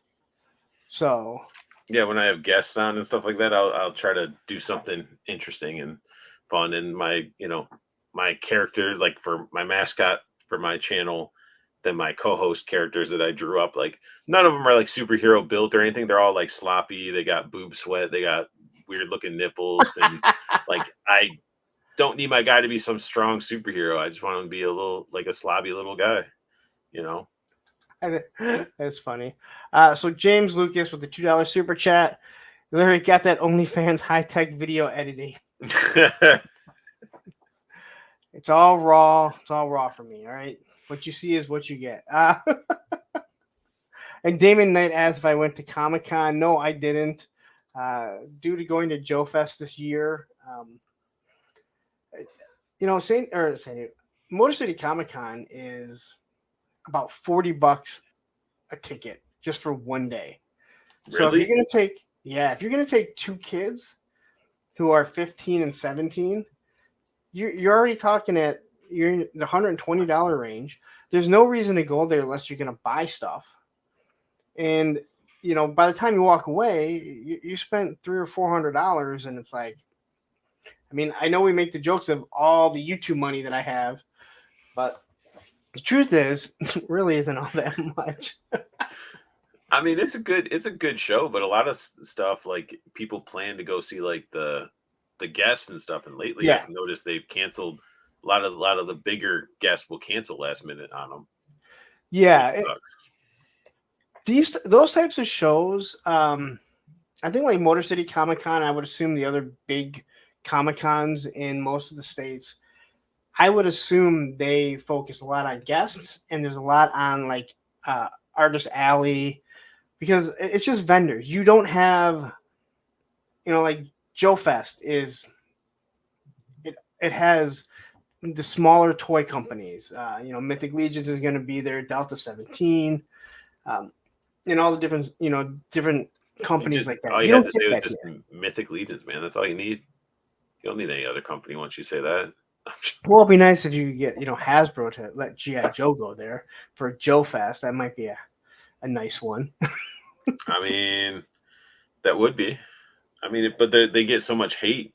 They people want to shit on Hasbro a lot, and I'm not like a Hasbro shill or anything like that. But like sometimes we need to praise what they do right.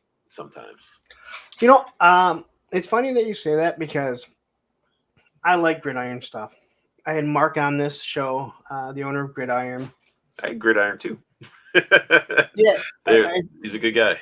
Yeah, it makes you see, everything differently. But I said, like, I think a lot of these Gridiron honks, and Tony's Figs is one of them, and he readily admits it. But I think a lot of people who automatically get a G.I. Joe figure and they put the Gridiron loadout in it, They don't even look at what Hasbro's done, what the G.I. Joe team's done. I'm like, I think a lot of people are missing some of the really nice detail that they put on.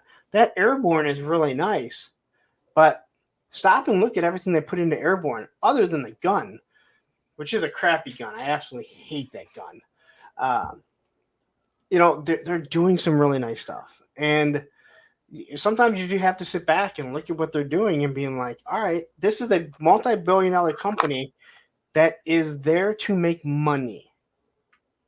And I know when people go, well, you just said it, multi-billion-dollar company. Well, that's Hasbro, not G.I. Joe, but you have to get,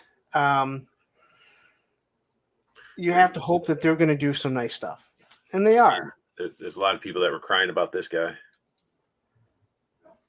What is it? I mean, other than I agree that the missiles should be you should be able to house the missiles.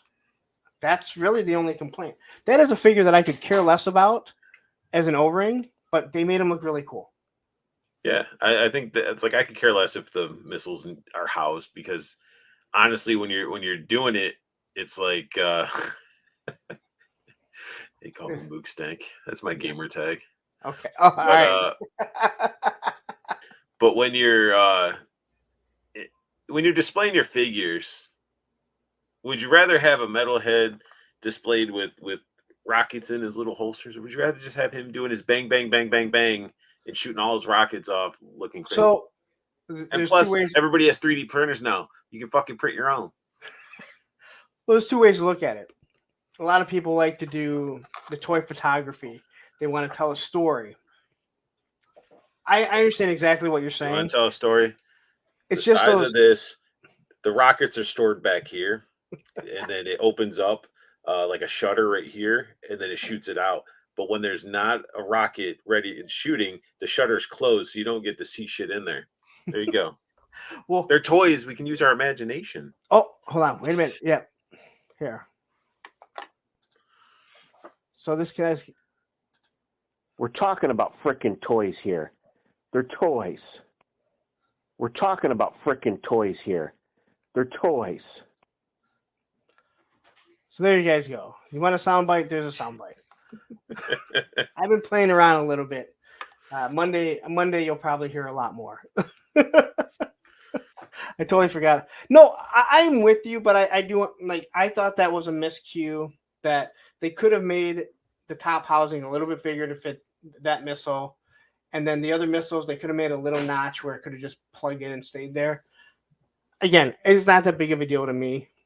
I understand the fact that they gave us 6 blast effects, 6 missiles all shooting off, and it's not even 6 of the exact same missiles. They did vary them. Yeah. So I understand what you're saying. I don't have.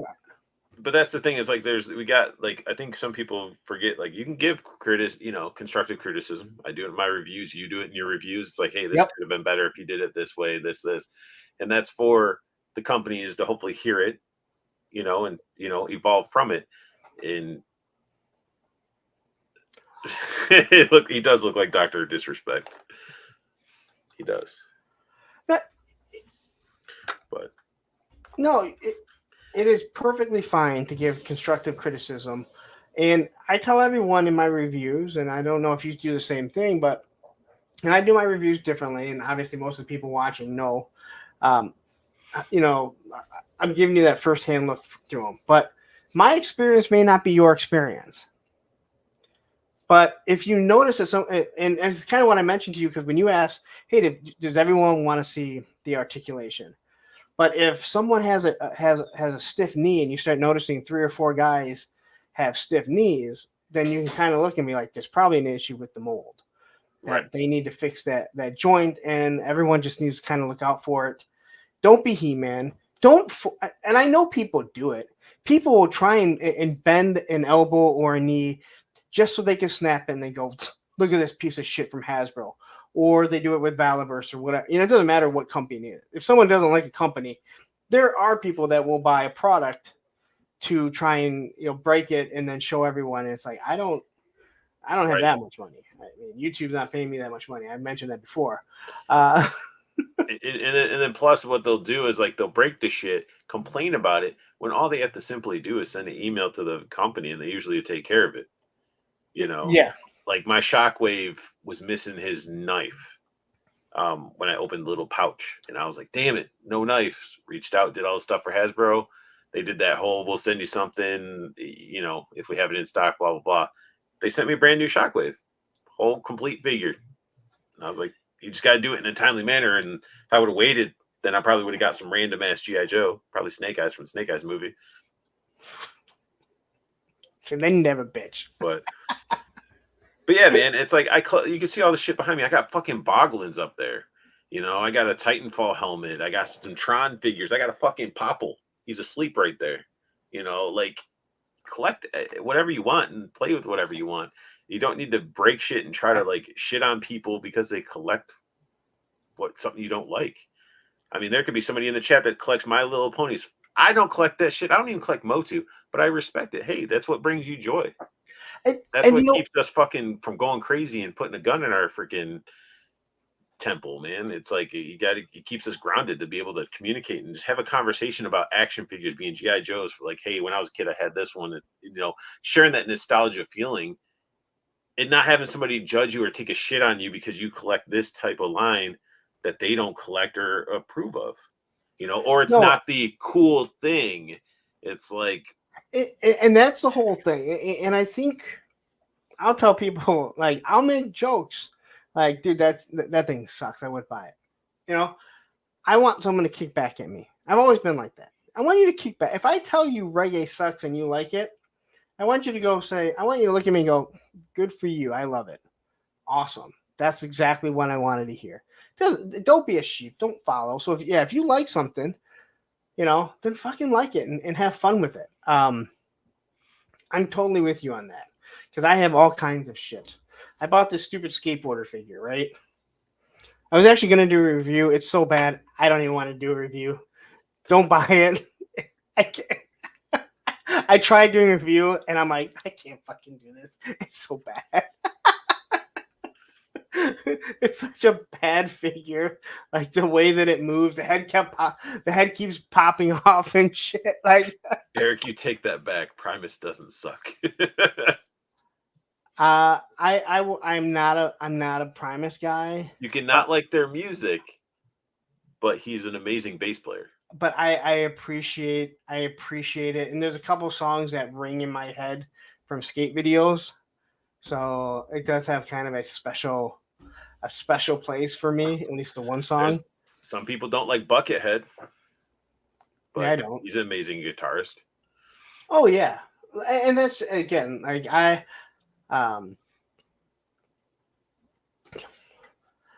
yeah, well, I mean, it's a bald head. That's kind of what I thought. Like, he bought the figure because it reminded him of himself. He's like, it's a skateboarder. It looks like me. I'm doing it. Actually, that was actually an afterthought that I was like, maybe I'll have Tony's figs painted up, because there's no paint on it. But if you look at this DID, that's who makes it. If you go to BBTS and look up DID, they actually have other characters with soft goods. Like I think one might have been a Napoleon. That it looks really good. It's in the $70 to $80 range, and they're built a lot like Mezco's. The head has the grommet in it, but it has a really small ball joint. The wrists are the hands are soft, but the wrists have like that peg. You're basically going to take the clothes off of that and put it on that body? No, I don't. I could. He's actually smaller than a regular figure, so he's actually perfect like me. He's short.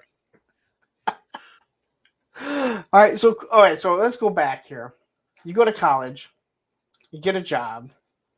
How do you end up in going from Michigan to Maryland, and when was that? Over 10 years ago. It was one of those you get home from work and you're 9 to 5, and the person you have the townhouse with looks at you and says, "We got to talk." And I'm like, "Fuck." You sit on the couch. Things aren't working out. I'm like, cool.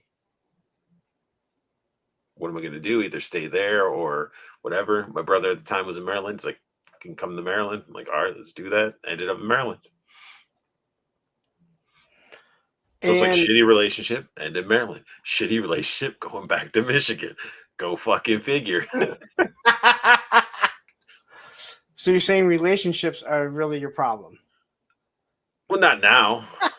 Not now, man. It's gonna be fun. Like, it's gonna be awesome.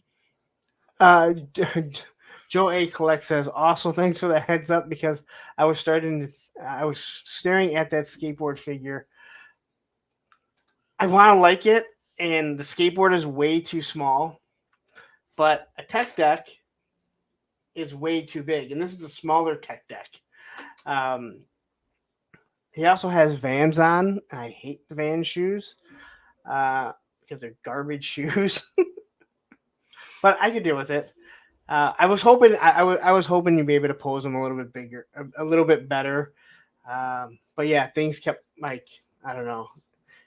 His joints are really smooth though, but I'll have him as a background character. You should do a review on it so everybody can see how shitty it is and see you saved a punk Joey Collects, from buying that. So you should do a review and let people know. Yeah, I did the review. I couldn't even do it. Like I was like, fuck, I can't do this. Not because I'm trying to. I don't even. I was just like. I had to review that shitty Mezco John Wick figure. You can review a shitty little skateboard figure. I've done that. They're called Super 7. Not all Super 7's bad. Not all of it. And it also depends on what it's a lot of issues with Super 7 is their price point. Their price point is a problem because of the crappy quality they give you. I mean, it depends. I guess it depends on what figures you're getting. Like I got my 4 turtles. Some like a couple had like the loose legs. Muckman was awesome. Like some of their turtle stuff's pretty solid, but that's the only thing I got from. Oh, actually, correction. Their Toxic Crusader figure was solid. Besides, they had a bicep swivel issue where he couldn't hold the weight of the plastic of his mop. But I mean, if you're doing like the turtles from them, I think you'll be okay. I didn't fuck with like the Silverhawks or any of the other stuff that they. So to. For me, when it came to Super 7, I bought the Lionel and the Panther, right? Panthro. Why can't I think of right? Is it Panthro? Yeah, Panthro. I bought them. Found out they were the Mattel Bucks. Then I had Kyra. And I tell everyone, go watch the review. You can hear me getting more and more mad.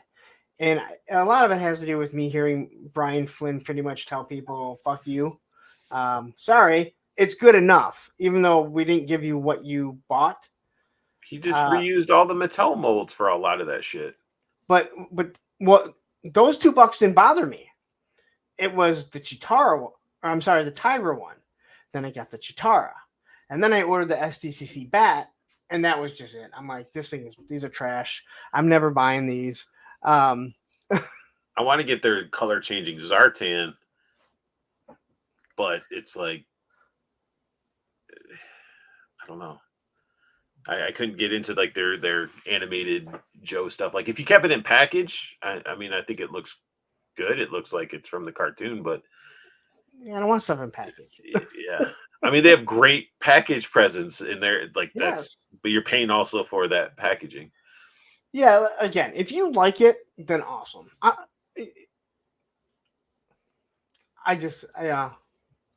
going to speak my mind on what I think. And if you like it and it makes you happy, then fucking have fun with it. Just wait till it's $10 because like a lot of it's gonna be marked down.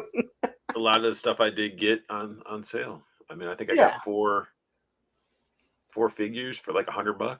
But we were just talking about it on Saturday's show. Matthew, he's another person, my moderator.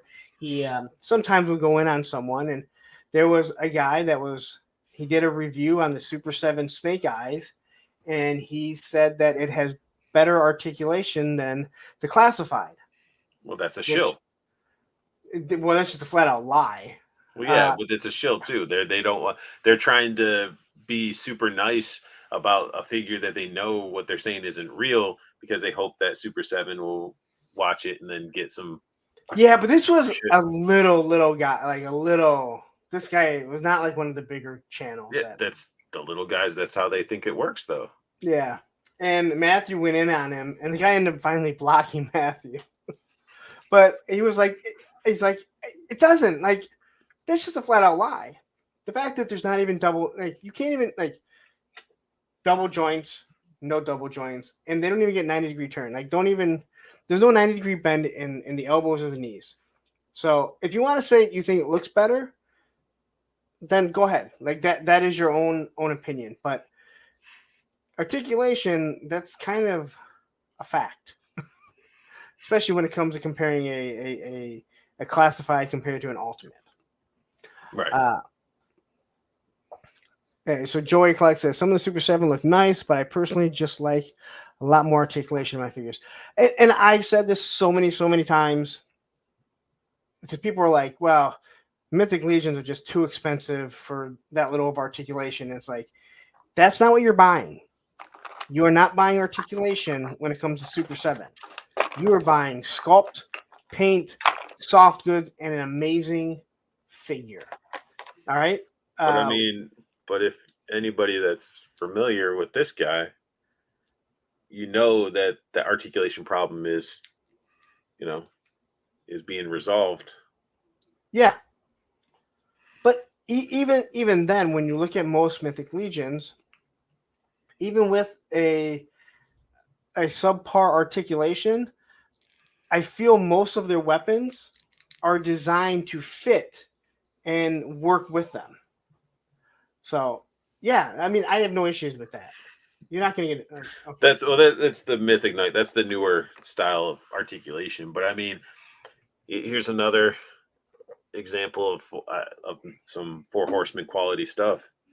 I mean, this guy gonna have articulation like for a Marvel Legend is gonna have like double joint. No, but this is what you're getting for their price point, like this paint, quality and stuff like that.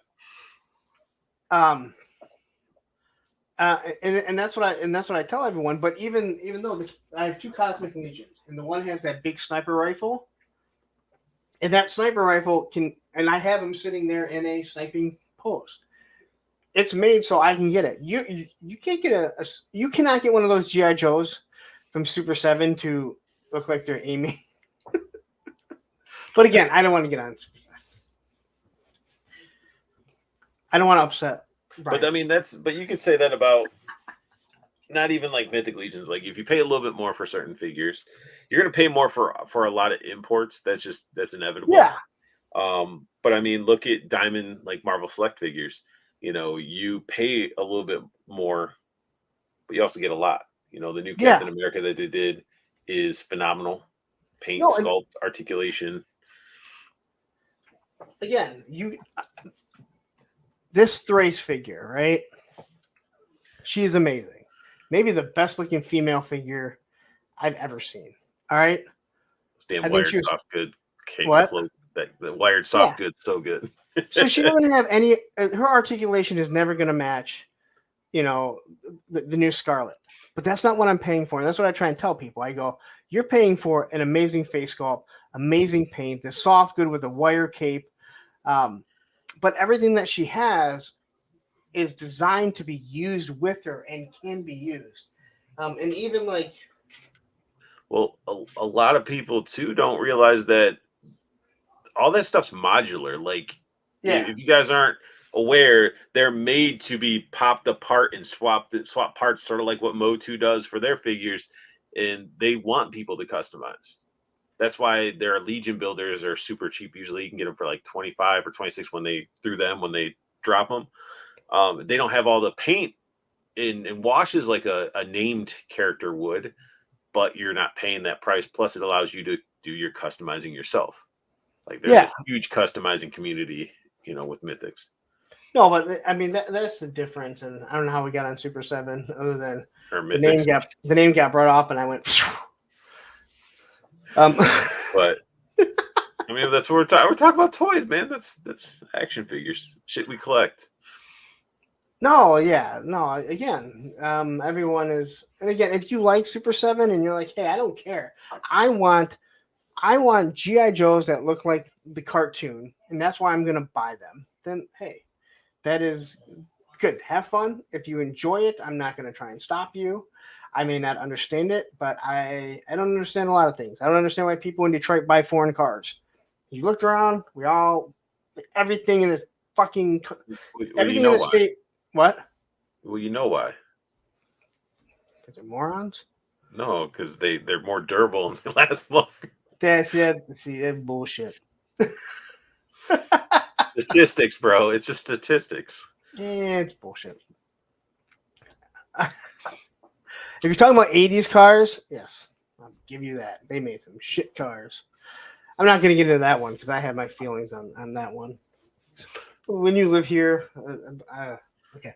Anyway, I have a lot of quirks in my life. Yeah. Hey, I had my Pontiac when I lived there, and a Chevy, and all that type of stuff. But I used as to I be much got older, I went and got a Volkswagen. Volkswagens were solid, and now I use a Toyota.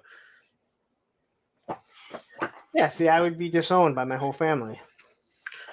I mean, I was looking at ratings and gas mileage. Man, I want to be able to drive the on the tank. So Machine Man says 240K on a Honda Civic.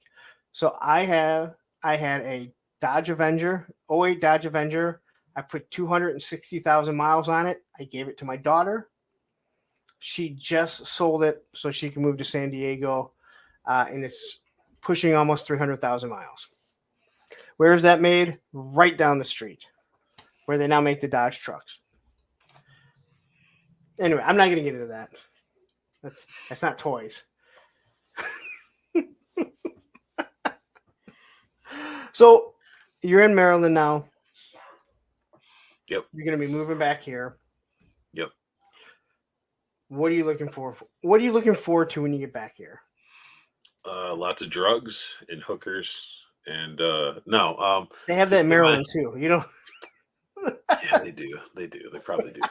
I was just there not too long ago. But no, honestly, just getting my new place and getting it all set up and established, and because this house I'm in right now is my first house, and now I know what I want in my second house, to where I'm probably gonna be stupid. Hopefully the insurance, or not the insurance, the interest is lower by the time I buy the house. But either way, I will have my man cave area, and I want to, now it'll be me.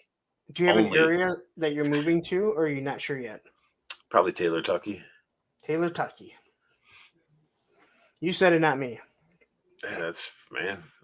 I've been all over Michigan, so I can, it's all good. I don't want to go. Did you just have family here? No. I have some friends, but no family. So you're moving back, no family, nothing, just they have awesome toy stores. I got to get over there. No, I just want to cost of living, and I just like Michigan better, man. Like I said, plus, I miss Cedar Point. To be able to take a road trip down to Cedar Point. Well, how far is Cedar Point from where you're at? Too far that I'd want to deal with. I'm just trying to think. It's like 8.5 hours, 8.5 to 9 hours to get to Detroit from where I'm at. Where in Maryland are you exactly? Like Baltimore. Okay, because I was just there in November, right after Legion's Con. I was actually in Jersey. Roads are bad too, dude. All right, so I just saw Damon made that comment. Roads are bad too. I was going out getting a flight, and this was like not too long ago. Like there's no snow, nothing.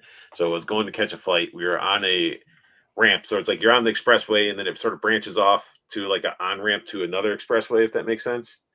And hit a pothole that blew 2 of my tires on my car. Not just 1, 2. So yeah. if you use Waze, the map app, every now and then there will be someone put in pothole ahead, and you can confirm if it's still there, if it's gone. Like an accident, it tells you. Every time a pothole pops up, I just hit confirm that it's there because I just assume here in Michigan it's still there because it is. They didn't fix it, and even if they did, they threw in some fucking. Well, after winter, it's back. You put some fucking Bondo in the hole, and then after winter, it's fucking worse. It's oh my god, it's so bad here.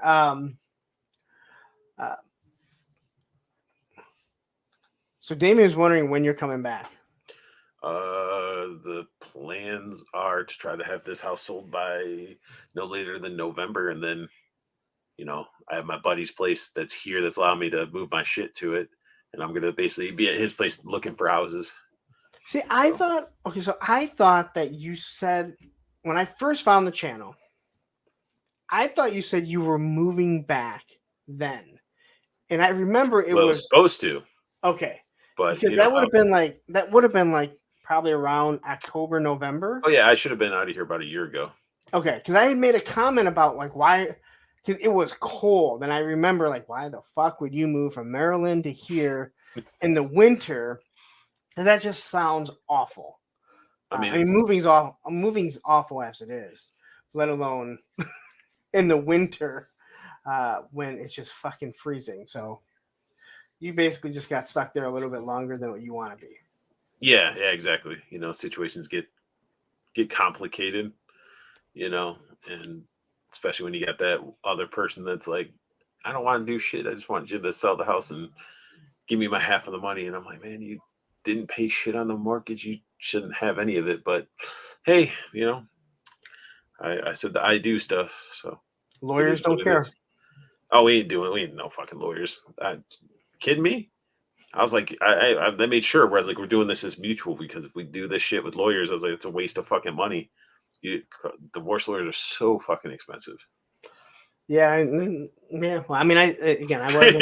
You're like, yeah. Well, like I said, we weren't married, but found out really quick here in Michigan, unless they changed it, if you're not married, she instantly gets 100% sole custody of the kids.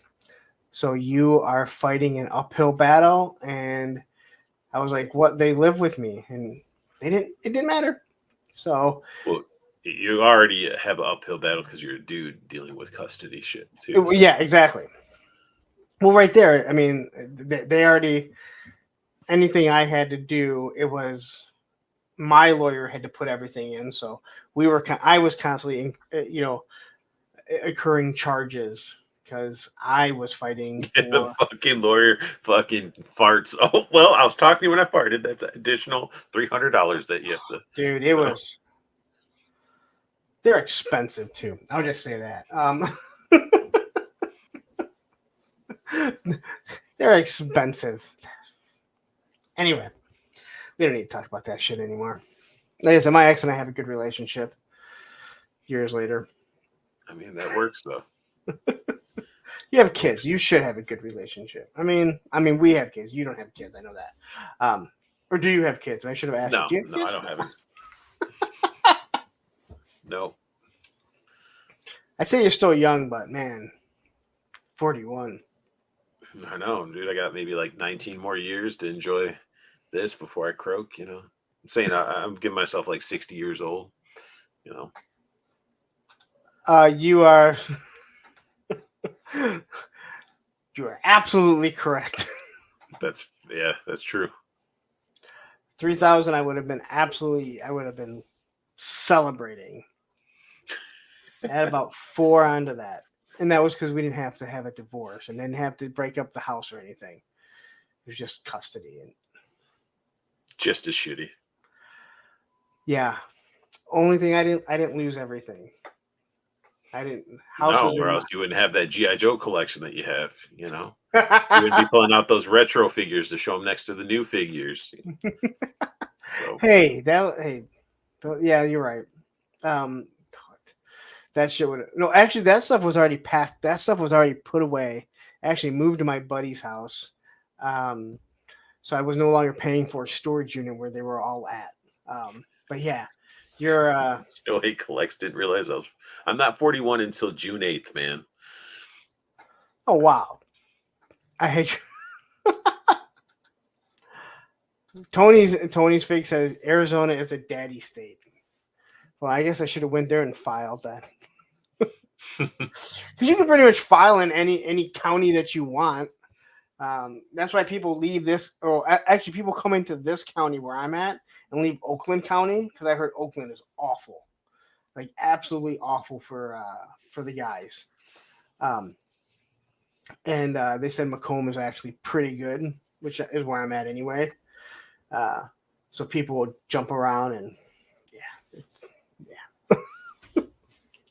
So what's the main things you're into now, like collecting wise, artwork? I mean, you seem to have a lot going on here. I have an addiction. We all do. I'm sick. I need help, but I can't say no to plastic. It's like Joe's all the way, Joe's minus Python garbage and Tiger Force and some of that like Sergeant Slaughter Marauder shit or the like. I just want one. Like I ended up getting the Tiger Force. What's his face? Why can't I think of it? He has a little curved hat, the Aussie. Big Ben? Recondo. I got the Tiger Force one because I needed to fix the undercover a special action force one, the undercover brother. The fuck Condor. There we go. Couldn't think of you mean Airborne. What? I'm going to homeschool tomorrow, so I have to be there at 7:11. Yes, I know. You remember you have to wake up early, but I'm in the middle of a stream. Yeah, but I was saying in case I go to sleep, so I don't have to wake up. Okay. Yeah. Hey, you got to remind you're getting old, man. I've already set my alarm. Just so you guys know, and I mentioned this before. I had a Dreadnought Ryan on, and he came on a half hour before, like you and I were talking. She came in before we went recording. 15 minutes. He listened to the whole thing. Her going off about school, and I'm watching his face. And he's just dying laughing because she gets so animated. I mean, there was one time on my Monday show that I'm sitting, everything was pushed back, so the door was like, let's say, right here, and all of a sudden I see the door creep open. She peeks in like this, and her face is all painted up like a clown. I'm like, what the fuck is wrong with you? I'm like, get over here and show everyone. And she was on FaceTime with her friend, like doing makeup. So you have school tomorrow. You gonna take this stuff off or what? Or she's gonna go to sleep as a clown. You know, But she bottle of Faygo under one arm. You know, that girl has no shame, which is awesome.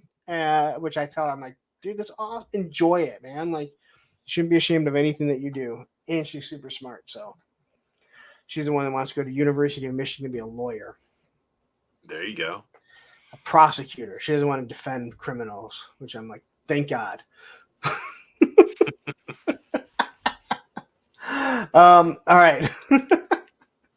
So before we were so I mean, primarily, I'm all into the Joes, and I was saying that I was getting the Tiger Force Recondo to save that undercover Condor figure. Okay. Oh, the covert Condor. That's what it was. Yes. He has a thigh holster for a pistol that's not really undercover. So I got Recondo sling off of him, and it's going to go on the Condor underneath that little Hawaiian shirt. Okay. But if I had to say, Joe's are definitely priority. And I have some turtle stuff, but I feel like my NECA turtles are complete. Mezco has me. I was collecting a lot of the Gomez stuff and the Pink Skull, like the Rumble Society stuff. But my ones that are still like cash flow going is probably Mythics and Joe's. Oh, and then of course SH Figure Arts, like the Naruto line. And trying to think if there's any other imports. That's pretty much it.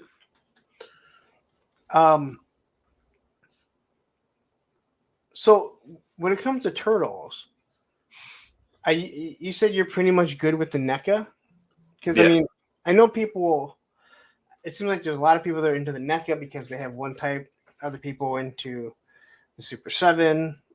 I don't know people that are really into the Playmates, but they have them. And then there are people that just buy everything. Are you mostly?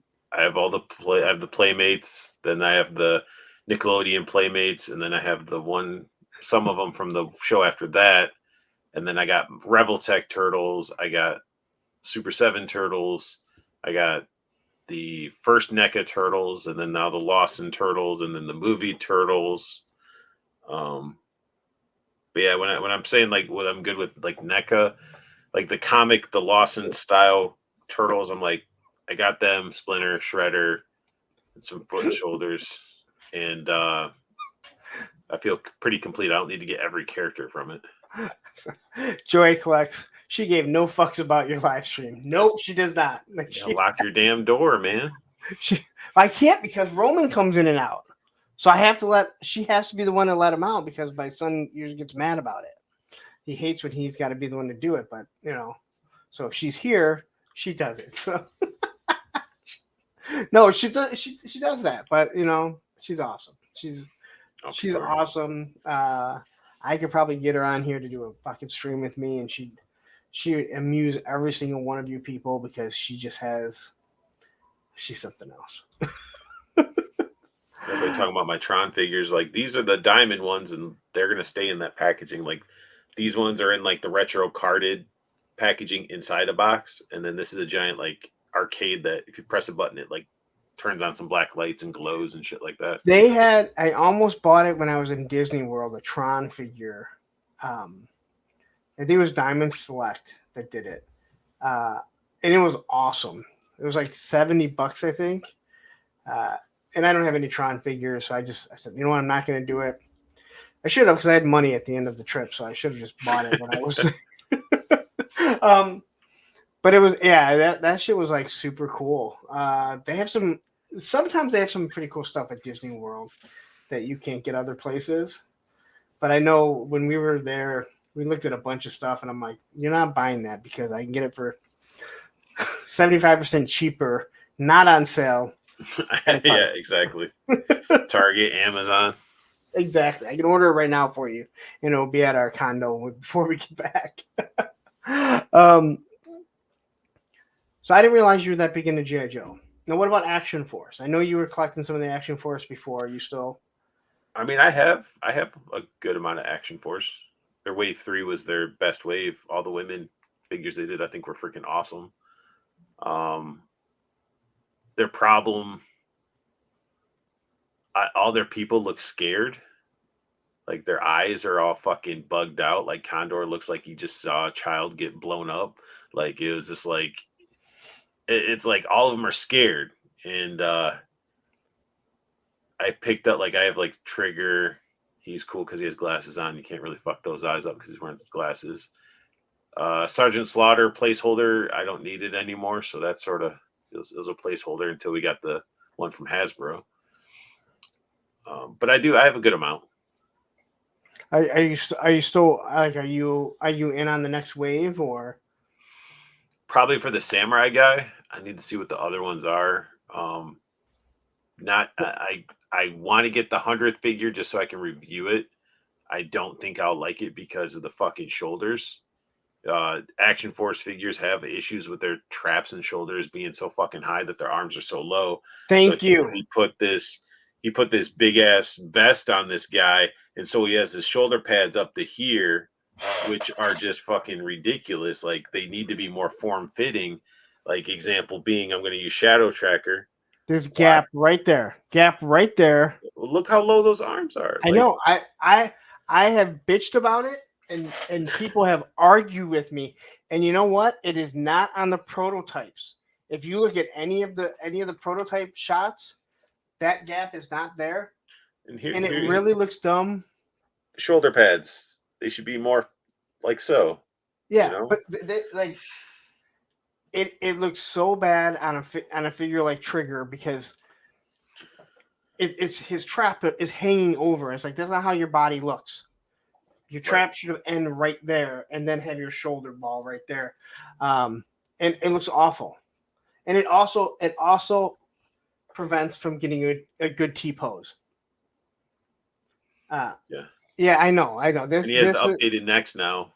This is why Sergeant McDrunky hates me. I didn't call you Sergeant McDrunky, even though you called me a cunt. He likes Action Force. Sergeant McDrunky. Yeah. He's referring to Tony Roberts. Oh, okay. I did not call him that. I just repeated what was said there.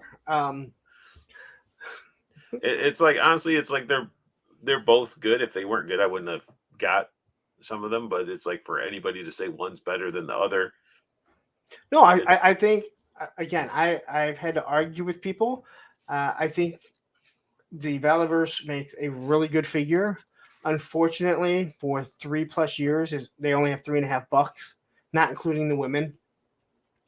And I know they're finally coming out with new ones, but every figure is the exact same height. And it's been, to me, it's kind of become a problem. Everyone is the exact same build. And that's not how people are in real life. And you're trying to make a realistic. Well, apparently, the Joe collectors, the steel core figures are too short because they need to be Spartan sized and all that type of stuff too. As you take it.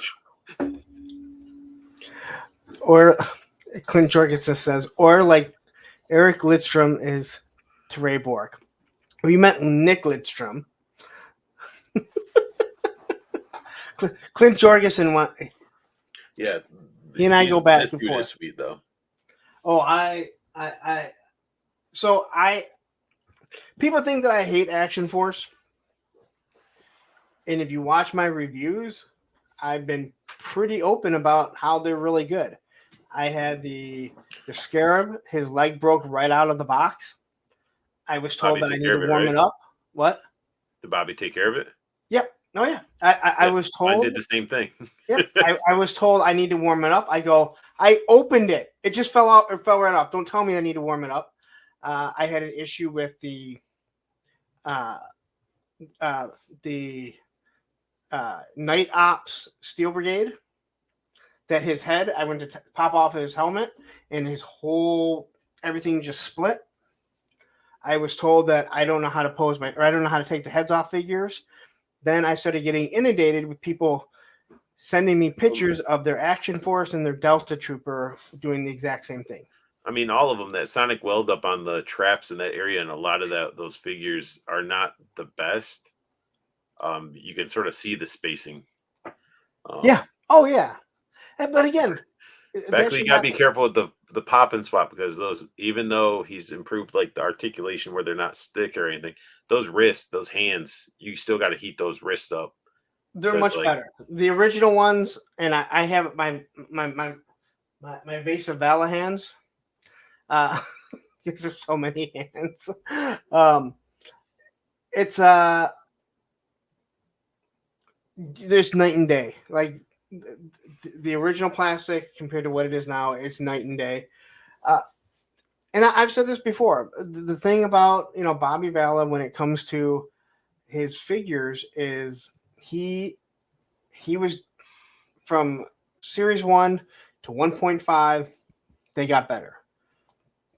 Series 2 got better. Matthew and I discuss this all the time. The special deployment series, almost a perfect figure. That original blowback was amazing. Perfect. I mean, everything was perfect. I thought the female figures, they felt like Series 1 more than anything. Yeah. They felt like Series 1 more than anything. And they had a bunch of issues, a lot of issues with the ankles. I think a lot of head snapping off. Bees Battleground did a review, and the head broke off, and you could hear you could hear it in his voice how disappointed he was. He took care of it, so I have no issues at all with that type of stuff. So it's not even really it's not an issue with the figures. Like it's because constructive criticism when we're talking about the shoulders and all that stuff. It's just shit that just needs to be, looked at. It's can easily be overlooked when it comes to like, something that you're making artwork and stuff. Things can be overlooked, but it's the fact that if you try to call it out, you get crucified, and people get an ego and think their shit don't stink, and then start swinging their power around a little bit. And it's just like, it's not the way to do it. Like, just make good products, have good customer service. I've had, Woody agrees. Like, I love the Swarm Tracers. I think it's an awesome looking figure, and it glows in the dark really well too. I've had people. A lot of the Swarm stuff. I don't think any of the Swarm stuff is bad. Like the Scarabs. No, the a matter of Swarm, fact, all this stuff is. All the Swarm all the Swarm and Scarab figures, whatever plastic they use, just seemed to be softer and better, in my opinion. I've heard people talk about the Swarm Tracer, and they were like, every figure needs to be smooth and soft like this now. Well, that thing's smooth and soft because it's glow in the dark. That's how the glow in the dark is. You're not going to get all the figures like that. But it's not gummy though, which is a good thing. Like he chose a really good glow in the dark plastic, which I was surprised.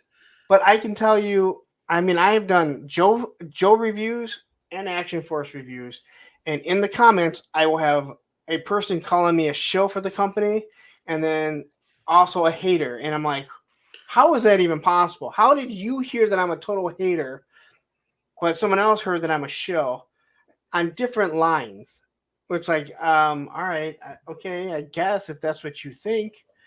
And I know there were people that were really mad about my, the Swiffer blowback figure. Swifter, right? So that's not, again, it's the truth, and it's feedback. And when you're comparing to things like, so let's talk about that figure for a second. And everybody in the chat, if you have this figure and you like it, that's great. I'm happy for you. You're gonna have people nitpick at stuff. Doesn't mean it's wrong that for you to like it, and if you don't feel like anything's wrong with it, that's cool. But like the Swiffer thing, yeah, it's pretty much Swiffer, and the way he treated Gridiron was pretty shitty and unprofessional. But if you look at that weapon case, that rifle case, he was bragging about how they copied his design on low light for the rifle case. Like, oh, they just took my design from when I did it for this, blah, blah, whatever. Then you get a sniper with a case, a ghillie suit, all that stuff, and it's like, dude, what are we going to do? You pop that fucker open, you got these thin-ass little clips.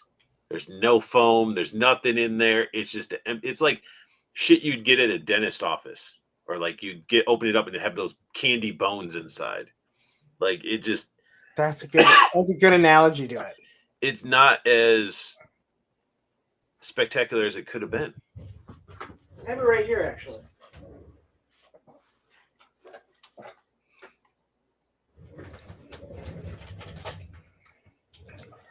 And people got mad when they said it feels like a dollar store. And look how big it is to the figure. And now this comes in it, so this is cool. We don't have something like this. A spotter scope, like I mean, it's cool that he gave us something like this. I mean, I think it looks more like a hunting rifle. And military people have told me, hey, we use that type of stuff. Right. And it's all well and good. And when people get mad and they're like, well, what do you expect? I go, well, if you're doing photography, you're not going to have this open. It doesn't look really nice. End of story. When you look at the Gridiron one, when you look at low lights, you can have it open and it looks like a rifle is supposed to go inside of it. Yep. And it's all fine, but this was designed. It just doesn't look really. He could have done what Mezco does for like the Gold Mez figures inside their boombox, just a piece of foam with the cutouts and fit it in there. I have them. I can't reach them. But again, it's just like one of those things where it's like you're gonna shit on other companies, try to talk about their stuff, and it's like, but you're not gonna follow suit and prove people wrong with your own product. Like that's why the Vanguard is cool as it was looking. I was like, man, I see that little clasp where you're attaching that shovel to, and that looks like those are going to snap off. It's not even and again, Tatsi says I don't talk crap about AF. I don't buy them, but I do speak up when someone talks nonsense like Jinx being a ripoff of Pandora. Yeah, there's a lot of people that believe that there's AF is a ripoff, or I'm sorry, that GI Joe is ripping off of Action Force, and I don't even understand where that comes from. Because people don't understand the difference between ripoff and inspiring. Because yes, Action Force created a little extra competition under Hasbro's ass and saw the money they were missing, so realized they had to correct their ship pretty quickly, and they started to correct the ship as you see the products we're getting now. But it's basically, it's good to have a healthy competition. Yeah, but there were people that were saying that Hasbro ripped off Zorana, copying off Pandora, and it was like, do you know anything about G.I. Joe?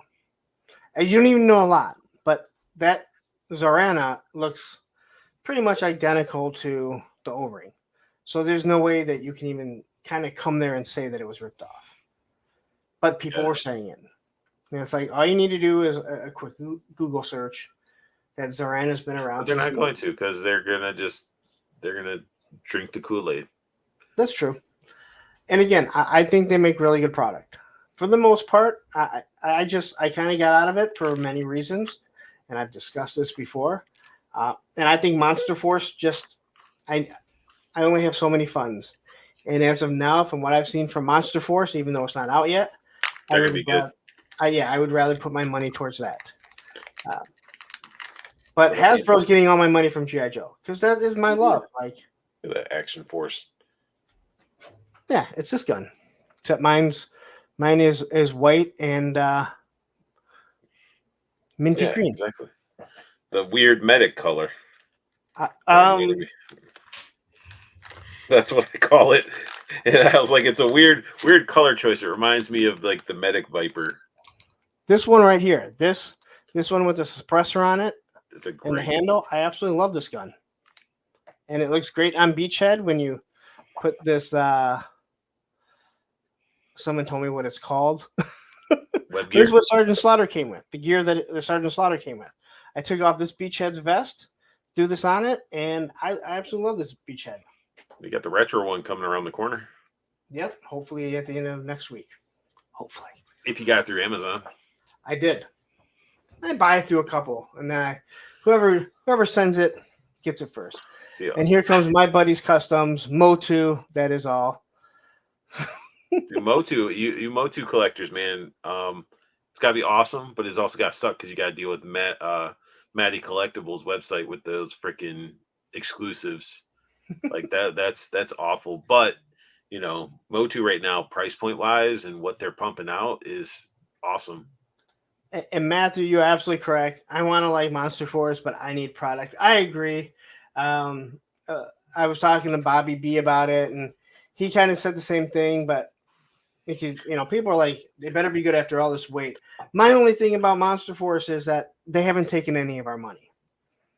Yep. So I mean, it sucks. I think we should have had some by now, but at least I haven't given them money, and they're sitting on interest. So you gotta look at who's involved with it as well to know the quality. So my co-host on there, Judd, Froggy Geezer, he's like getting almost all of them.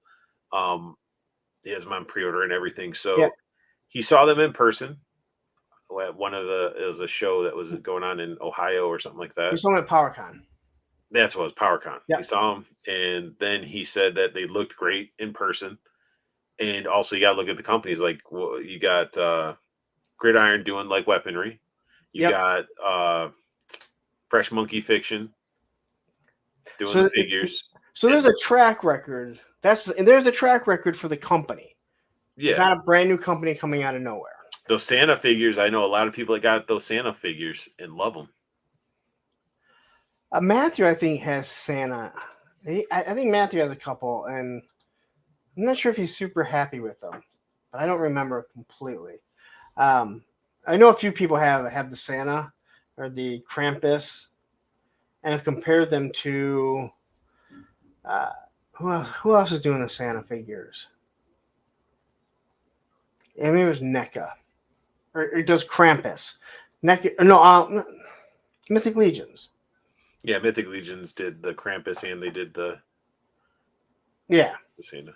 I wouldn't have got the Fresh Monkey Fiction Krampus though. I would have got like a normal Santa or the Mall Santa or the Viking Santa or something like that. Their Krampus to me right off the jump, it didn't look good. That blowback gun case can fold up as a picnic table. That's what I'm saying, man. And look, and compare that. Do you have a figure that you can show it side by side lengthwise? Like it just seems way too big. Oh, it is. It is. It's ginormous. No, and I know I talked to Mark and someone that was in the chat. I'm assuming he's probably still here listening. They have some of the prototypes at Gridiron, and they said they're awesome. Now, I don't expect them to say anything else. I don't think they'd be talking to me being like, oh, yeah, I have one right now, and we're connected to it, and it sucks. But right. I think that if it wasn't really good, I don't think you'd say anything, right? You just kind of keep it to yourself and be like, not going to tell anyone, and hopefully they make some product changes. I hope so, because they look awesome. They're going to fit well with G.I. Joe. I feel like they're doing a great job of making figures that we're probably not going to get, like the jugglers. They're making army builders for both Cobra and G.I. Joe, if you don't want to be vampires or undead or whatever they're called. So I'm really excited. I have everything on pre-order. They got that perfect Cobra Blue zombie Viper, technically. Like, it's perfect. And then they came out with a green shirt army builder. Yeah. So they came out with a vampire or the undead one, and then they came out with a regular one. So it's like, hey, we're not even going to make you paint in the stuff to make it look undead or make it alive or whatever it is. We're just going to give it to you. It's like, all right, cool. Like, I mean, it's the same thing with like Savage Crucible. Like, I still don't have one in hand. Like, I'm like, okay, they seem cool. And a lot of people talking them up, but I don't have one on hand, so it's hard for me to even, say anything on that. Had the guy on my stream when they were first coming out, and a lot of people have been liking them. So he sent out a bunch of review samples. Oh yeah, I know. I didn't get one though. I didn't get one. I didn't get one. I'm like, he's Battleground got one. I thought that was actually kind of funny. I think it was more of I didn't interact with I didn't go to like a toy show to interact with them since the time I had them on. So therefore, it's unboxing art. I get lost in the masses of YouTubes. Yeah, no, yeah. Like I was just kind of surprised that he hit up B's Battleground, because he doesn't really do anything like that. He's pretty much all Joe or military style stuff. Again, I got one, and the articulation I think is good. I think the paint is good on it. The sculpting is. The issue is with the ankles. Now, according to what I think Matthew said, that they're sending out new ankles to everyone. Because a few people kind of bagged on me for saying something, but I'm reviewing the figure, and if I can't, I got aggravated. I actually got pissed. Yeah, you need proper ankles, or else your figure is basically useless. Like if you collected mythics for a long time, anybody collects the goblins, the older goblins for mythics, their ankles were ass. Were they? Yeah. They weren't kinkles. Kinkles would have stayed in place because they'd be so thick. No, but and again, I don't know the company. They're a new company. So you don't know how they're going to handle it. But it seems like they're trying to handle it properly. I've had some people. Some kinkles. That's a big ass figure. Yeah, it's a blob, bro. I know. It's John Candy. Oh my god, it is. His head sculpt looks like John Candy. And you know what, Todd, I'm with you. I'm just waiting on the Joe HasLab before I open up the funds to other toys right now. I'm kind of sitting there. I hate that. Well, this whole Star Wars HasLab has got to be setting it back, because they've said that they do not want to do two HasLabs at the same time again. And this let it sit back. I'm okay with it. I am too. But give me a fucking Thunder Machine. For the HasLab, Yes. that's what I want. Thunder But Machine, Thrasher, something that's not doesn't have to be giant and crazy expensive, just something simple. So everyone disagreed with me. I originally said that I thought it was going to be Thunder Machine because it's Dreadnought. I thought the Thunder Machine would be a perfect HasLab because the Thunder Machine was truly a kit bashed vehicle, right? So you give us the Thunder Machine because it's Trans Am, like Firebird. Yeah, the front is a Firebird, but all you have to do, well, not all you have to do. So there's other Dreadnoughts that are lesser known, other than Thrasher. You got to have Thrasher with it, right? But you make it so it's like not even the tiers, but some of the things that it comes with is, let's say, a Challenger front end. So you want to change it out and make it a Challenger, you can do it. Here's different guns because you don't want to have too many guns. Here's a different jet engine. So it's a perfect mix and match to give it a higher price point. And then obviously they know they know that figures are what people want for tiers. But you got to give us something that's good. All they have to do is just put all the shit out up front so we know what we're getting. Stop pussyfooting around. Well, when it comes to them, it only takes a couple of days to find out, it seems. Well, I just don't like when with the his tank, it's like, oh, one of the fucking things was a canopy. It's like, well, but Emily talked about that on Dan Who, actually. I think it was Dan Who. Or it was someone else. And she said, we learned that people don't want that as tiers. They want action. They want the figures. So that's why the Dragonfly, everything came with the base model. And then every tier was a figure. So she said we learned from that we realized people don't want that. They just want everything that's going to come with the vehicle all up front. And I agree. I agreed. Dragonfly is going to be awesome. I sure hope so. To fucking Wild Bill, man. It looks awesome. The only thing that, and I even asked Lenny, and he said, he said, and this was, he probably already forgot about it. I said, can you give him a second hat that doesn't have the hair, so he can just hold, because you're giving him hair, so if he doesn't have the hat on, but then I can't do anything with the hat. So can you just give us a second hat so you can pictures with him holding it, because the other one has hair on it, and I guess it kind of looks stupid, wouldn't it?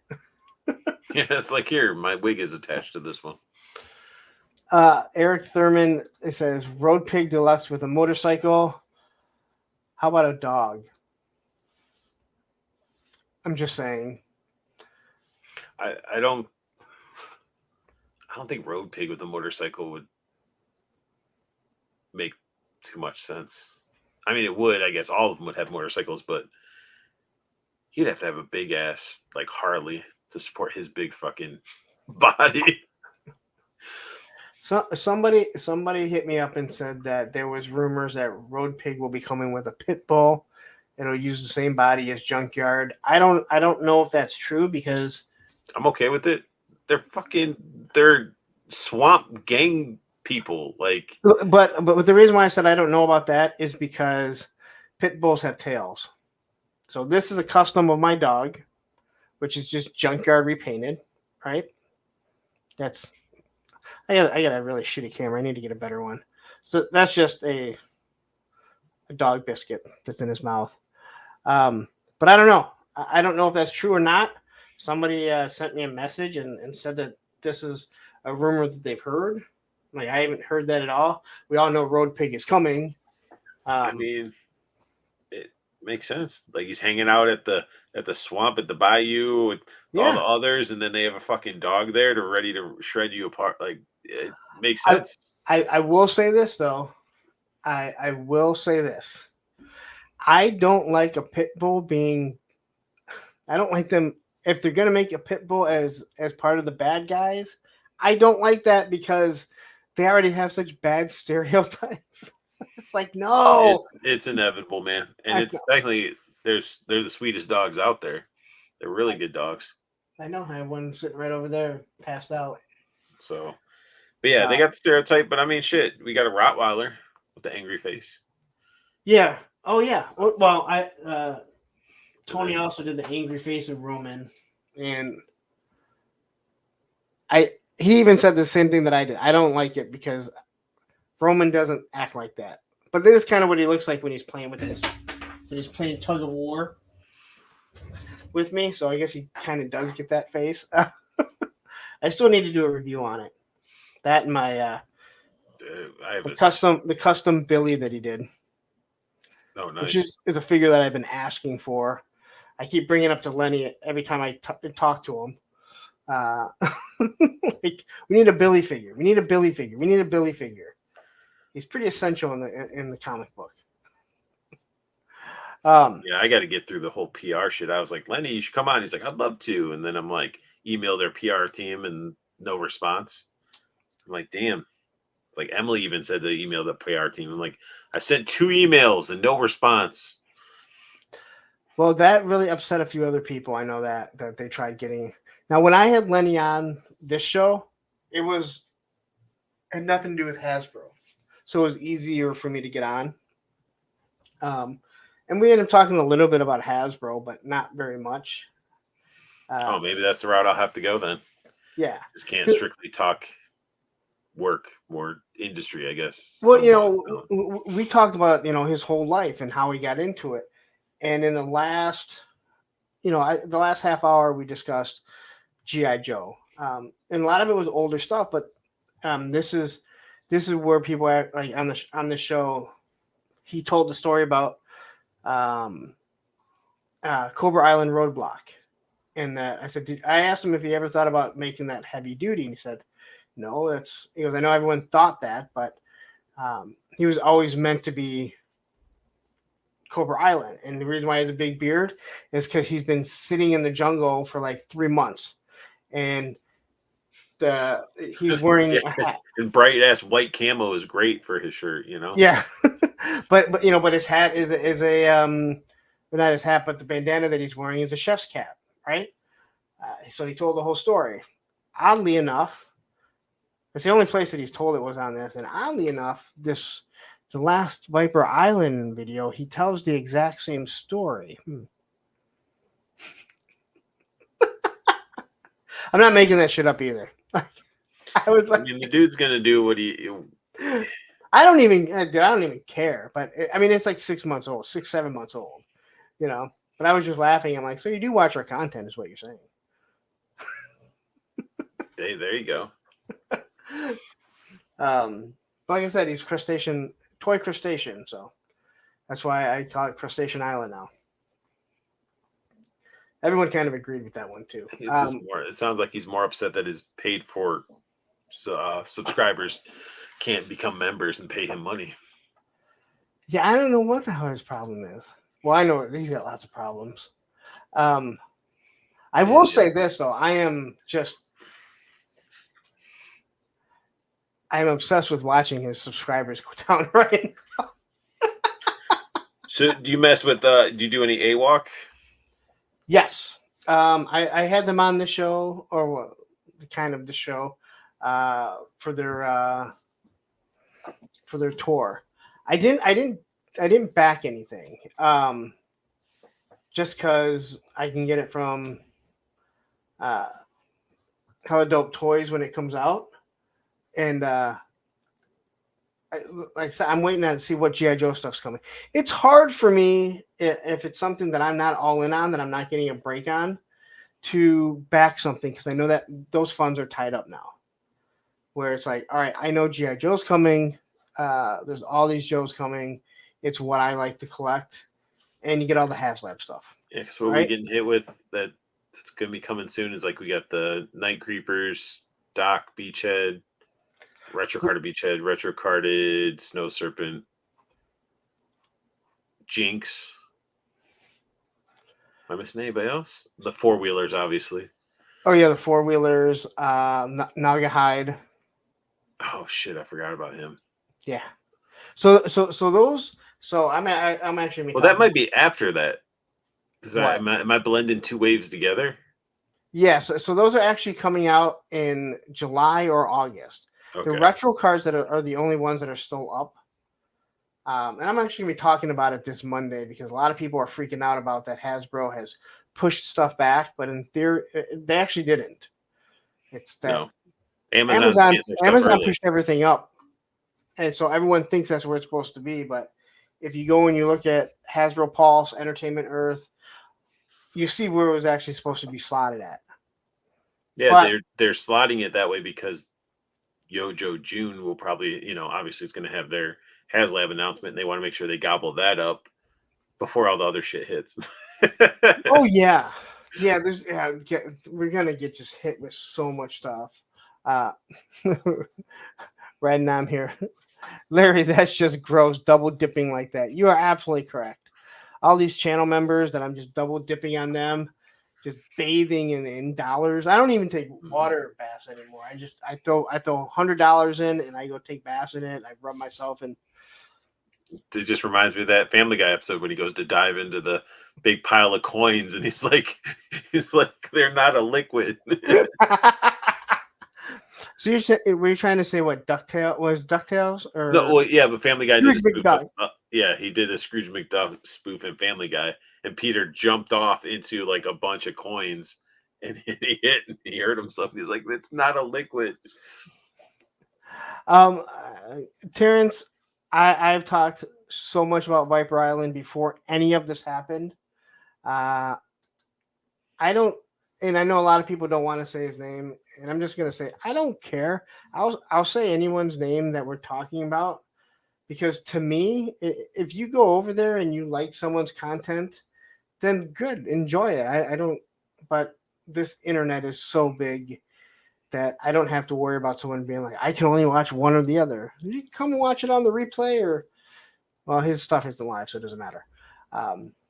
But yeah, and he's gotten a lot of publicity, but it's been for the wrong reasons.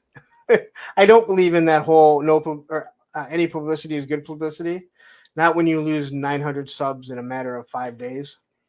That is not good publicity. We just all need to be adults enjoying the figures, enjoying the hobby, I growing agree. together.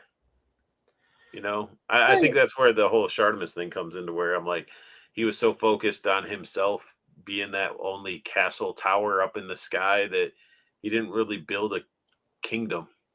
When there's so many people that watch, and I see a lot of people that are watch on other channels and they're on my channel and flip back and forth.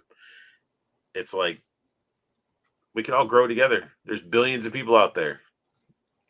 Nobody needs to try to be better than somebody else. It's fucking stupid. I said that about every walk of life, man. Like, no one is better than anyone else. I've never been an autograph seeker. I think a lot of that goes back to that whole thinking where it's like, you're no better than me, so I don't really want anyone's autograph. And if you do, that's cool. Like, it doesn't bother me. I'm just not that person. But we all had those friends, if you think about it, growing up, though. They're like, you both may be collecting, and you'd maybe pick up a certain figure, but they would always try to be that one up, like the one up figure. Oh, well, I got this one. And it's like, it still has that mentality. And right now, grown ass adults being like, well, I got this. I got 5 of this, and you didn't get a single one. And instead of trying to help somebody, he's like, oh, I'm going to gobble up these 5. There was a skateboarder who was way better than me, better than everyone. And I would watch him. Was it Tony Hawk? No. This was a local one. This was a local one. I would do like, he didn't like me. Go figure, right? Someone not liking me. But I would do a trick that he doesn't do, right? I just did it. And then I would see him go do it. Just to pretty much show me off that he can do it too. And I remember him doing it, and I went, the guy just went and did 2 tricks that are way harder than what I did, but he had to go and do that one just so he could be like, see, I can do that too. Like, yeah, well, those other 2 fucking tricks you did were way harder than what I did. I wasn't trying to compete with you because I already know you're way better than me, but you're still a dickhead. You're still a piece of shit. And that's when he told you he had video games made after him. No, he's dead. Oh shit! Yeah, Tony Hawk's not dead. He literally. He got the I didn't know this. Alive. My buddy told me. He goes, "He's dead." I went, "What?" He goes, "He drank himself to where his fucking vital organs were pretty much just fucking liquid, and he sat in the hospital. He'd get clean, and my buddy Tony would always be like, he's a really good guy when he wasn't fucking on drugs and shit. I go, but he was always on drugs. He goes, I know, but when he get clean, I'm like, I don't care. That was a piece of shit, Tony. I'm sorry that he died. All right. Yes, Gator is still in jail. Every time he tries to appeal or go up for parole, they deny him. Good. He's a piece of shit too. Killed a fucking woman. That wasn't his fucking girlfriend. Her best fucking friend. Piece of shit. We went down a dark path here. Let's not talk about skateboarding and Tony Hawk. You never heard the story about Gator Rogowski? No. Yeah, he was a pro in the 80s, and his girlfriend dumped him, and it fucking drove him nuts. And he went looking for her, didn't find her, found her best friend who looked very much similar to her. She came over. He basically ended up doing awful things to her. Ending up in prison because of it. And yeah, and then taking her life, and then he would have gotten away with it too. He buried her in the desert, and a minister, Scooby-Doo got him. Yeah, a minister or something pretty much told him. There's documentaries on it. It's crazy. I think pretty much got him to confess.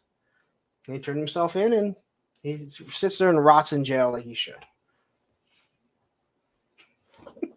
It works. Anyway, what does Matthew say? There are only so many times you can detox from alcoholism. It will kill you. Yep, exactly. Yep. That's why some people just stay alcoholics. Terrence, if you want to talk about Viper Island, it's cool. Better than dead addicts and murdering psychos. Hey, listen. Hey, on what when Ed hosted Oz's channel, we went down Dead Parents and Wood Bunny. We go down. I started off and I said, "Hey, we normally don't." I wasn't telling you not to talk about the things you were saying. I'm just like, normally we don't. And you're like, hey, I can calm it down. I'm like, hey, don't worry. Like, this can go down a way worse path than that. Believe me. Yeah, if it wasn't for your darn kids and that dog. It's like, man, you just magically got a new gazebo in your backyard. It's like, yep. Oh, Terrence, that is just mean, but I am too. I can only do it so much. Okay, first off, if he did, that's not even Wood Bunny's name. It's with one N. And second off, he wouldn't even know what to do with her. If you don't know who Wood Bunny is on Instagram, just look up Wood Bunny with one N. It's worth it. She can build anything in your house, and I do mean that. And she will do it wearing almost nothing. Oh, is it the one where the overalls and nothing underneath it? No, she does not wear overalls. Oh, she wears way less. And she is hot. I know who you're talking about, though. But she actually knows what she's doing. I was actually on the phone with Tony, and I was sitting here, and I had YouTube up. Talk to him, looking at naked chicks. Man. No, so I just happened to have. She's making a birdhouse, man. It's okay. I'm trying to think what she was making at the time. She was making some sort of show. No, okay, so you know when you go to your homepage, it has all kinds of things that are going on. She just happened to be there. I'm like, what is this? I'm talking to Tony. I'm like, dude, go look up Wood Bunny. And he was like, what? He's like, what are you doing? I'm like, just go look it up. I wasn't looking it up. It just showed up. And I'm so glad it did. I'm so glad she did. You guys had a moment together. We did. Looking at you like, Go to 1 minute and 36 seconds. You can see the areola. The profit director says, I just turned that Scoob van into 20 questions with Hector Ramirez news van to go with my custom Hector Ramirez figure. That was a mouthful. I already can't read.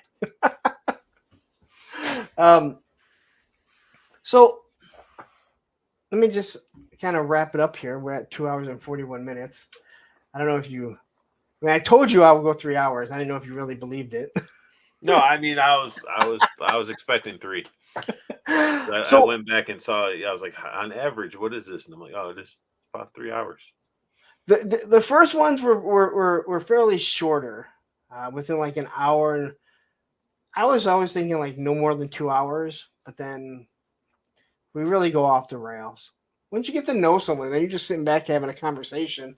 It doesn't feel like it's that long. There's a lot of people that do lives and it's just so like boring, formatted, and you're just like, man, what the fuck are you doing? Just talk about toys, have a good time. Go off those little paths, except for skateboarding, because that went dark. Usually my skateboard wasn't my fault. Someone, you know what? I'm not gonna try and defend it. All right. But we can talk about, if you have an extra grunt figure, his head works really well on Falcon.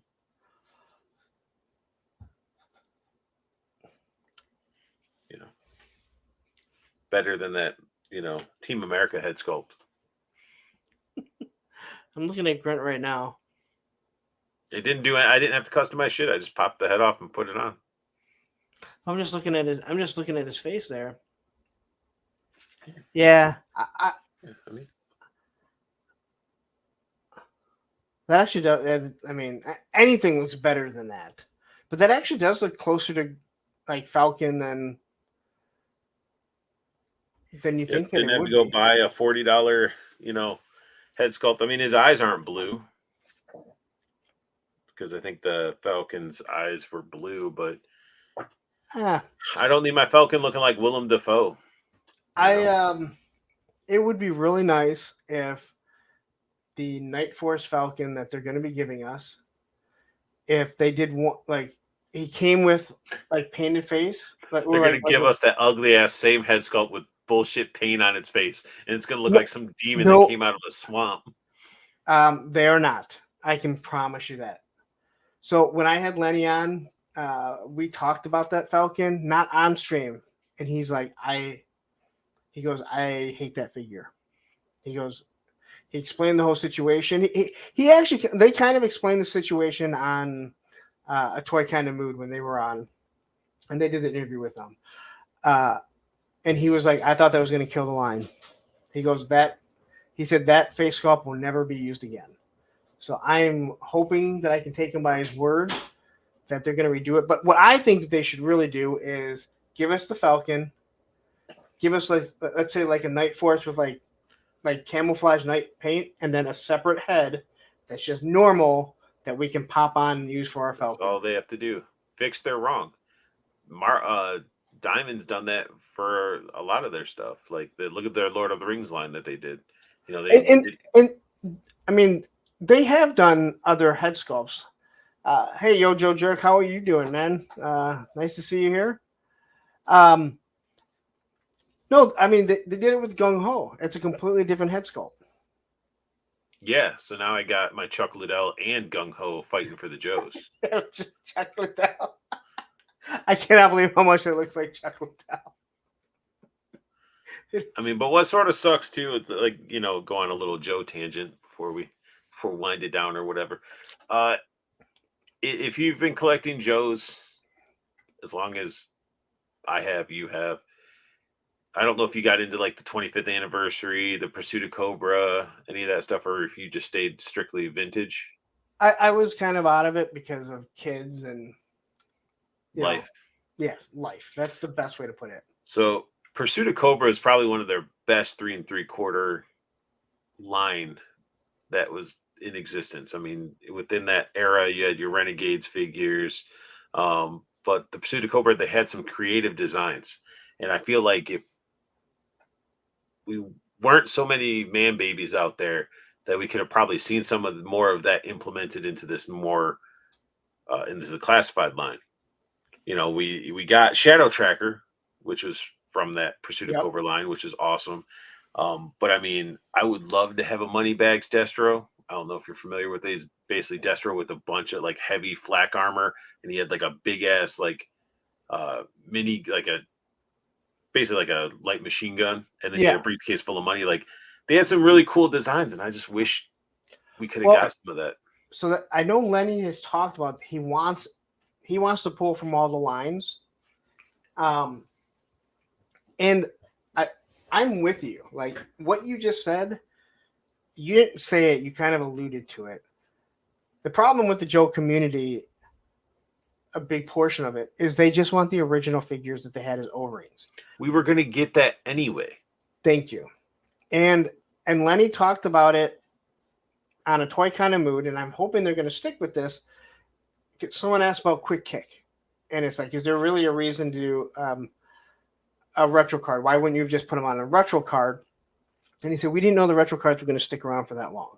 But now that we have it, now we can take more classified. We can take the classified figures and classify them up more, knowing that we're going to give the retro version of that figure on the card, which is great.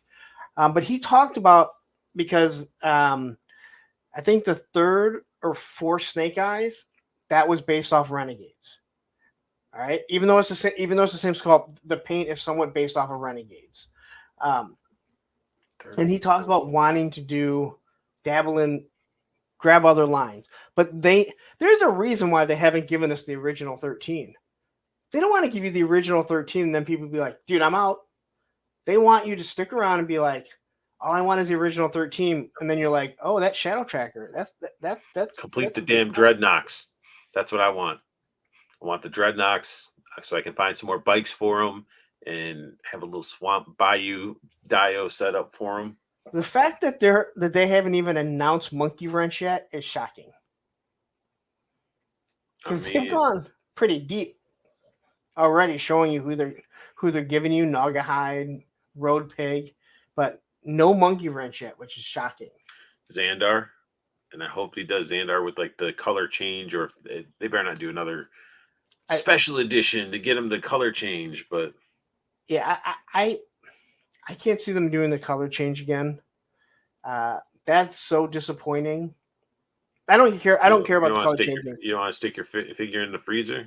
I did it just recently because I was moving things around, so I threw it in there. But it still sucks because you're like, nah, I just want to put it in sunlight. Yeah. And the moment you touch him, it warms up and it changes color. So like I was trying to take pictures when it first happened, and you touch his skin, and you're like, yeah. Like, and a lot of people like that new the new retro carded Duke, and it looks cool. But I still like the original Duke, the first Duke that came out. So yeah, Matthew says second Snake Eyes and White Timber was a dead ringer for Resolute Snake Eyes, and he talked about that. Shit, if they're getting then we need a Resolute freaking Duke, because that Duke in Resolute was fucking sweet. Yeah, and I think it will happen. So I have Duke right here. So I was actually gonna package up my first Duke, the original Duke, put them back in the box, and retire them once this one came out. And I'm doing my review, and I have a Arsenal of Pew Pews M4 on Duke, right? And I'm just looking at that figure. I'm like, this figure is too good to get rid of. I mean, I wasn't going to get rid of them. I was just going to box them up and retire them, right? And I'm just like, I like this. Other than the really shitty shin guards. I hate the shin guards because it affects. If you have the first one, it's gold. Yeah, I can even deal with that. It messes with the articulation. You cannot get the ankle articulation that good. Right. All those figures, those shin guards. I do think that the repaint that they did, the field variant, does look better, but I wasn't going to rebuy the same figure for $25. Little did I realize I constantly do that anyway now. But it looks so good. And I know a lot of people wanted to swap the head. I'm just like, if you want to do it, that's fine. But it seemed like there was a lot of people once the Retro Scarlet came out. Now all of a sudden they're talking about how much they love the first Scarlet. And the head looks so good. I'm like, you guys all fucking hated that. Oh my God, she looks like she's 14 years old. Now you're talking about how great it is and how you're gonna put that one on it. Like, shut the fuck up. All you guys need to do is bitch about something. With Drake now, I mean, I'm sure that everybody's like, oh, now it's okay to have a 14-year-old girl as a figure, But no, that's just a problem, man. People just bitch to bitch. It's like, just shut the fuck up. Just shut the fuck up. They're toys. Let the fucking company do it. If it's not constructive criticism, shut the fuck up. We're talking about freaking toys here. They're toys. I love Dreadnought Ryan. I was like, I need you to send me this. I need you to send me saying that. If you ever watch the show, he gets so mad about it. Yep. I finally took a little bit of time and worked on StreamYard. So, Woody, when you send me a super chat on Monday, you might get a little surprise. Woody loves fart jokes. Oh shit. He loves sending the little bit of fart joke. He sends all these like little fart comments in super chats, and I've been making them with my mouth. And finally, I took some time and figured it out. Never said I hated her. I painted her hair, and put a Band-Aid on her face, and used her as my complete issue 21 action figure recreation. What the fuck? Matthew, I did not say you because you never told me you hated it. But there were so many people that talked about how much they hated that figure. That figure, it looks like she's 15 years old. Like, shut up. It's an action figure. But yeah, I don't know. I mean, but I know we complain about it because we're in the toy community here and then we talk, this is what we do, but it's in every walk of life. We won't go down the skateboard community because we know what takes you to a dark place, Lauren. Takes you to a dark place. It's crazy something you can love so much can take you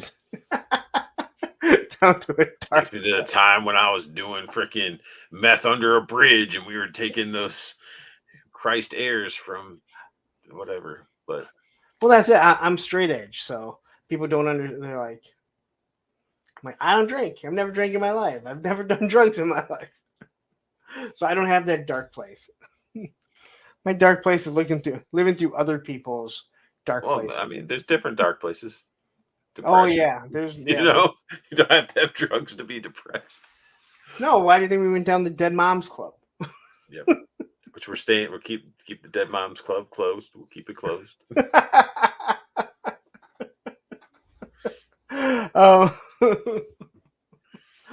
But so I guess my question is, where do you see yourself going with this whole YouTube journey?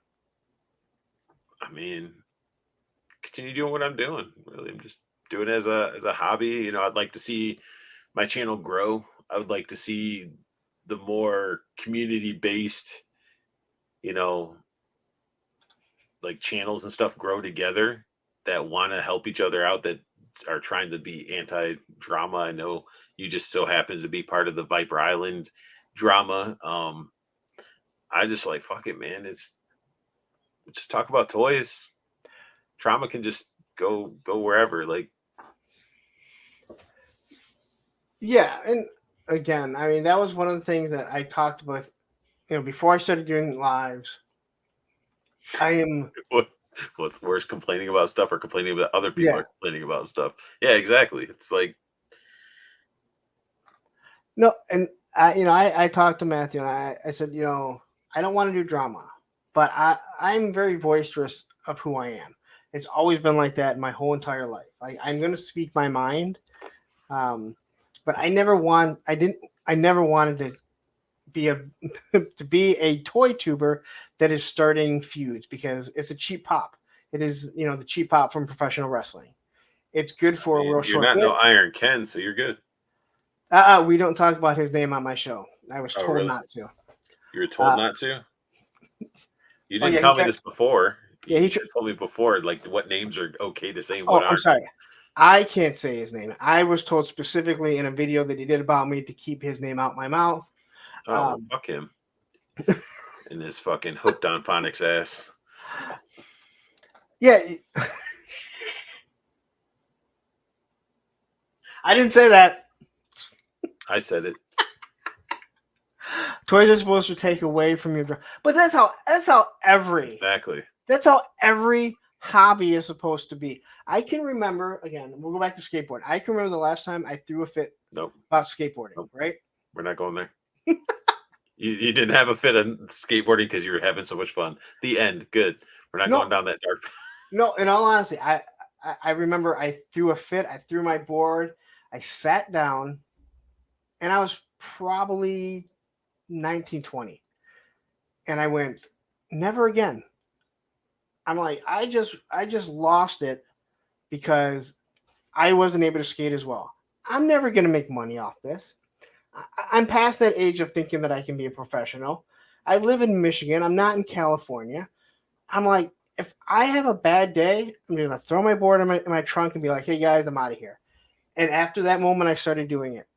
And I remember some people kind of looking at me when the first time I did it. First couple of times they saw me do it, and they're like, what are you doing? I'm like, I'm out of here. And they're like, why? I'm like, I'm having a bad day. I'm not skating well. I'm just getting mad. There's no reason. I can go do something else productive. And I know what else can help that? A titty in the face.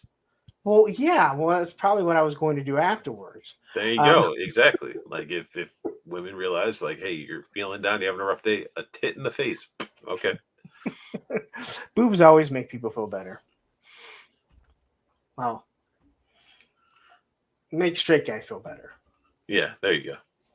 You know? But yeah, I mean, yeah, we just got to stop it ourselves. Like as a community, let's just fucking just stop with negativity. Somebody starts being negative, just be like, hey, cut that shit out.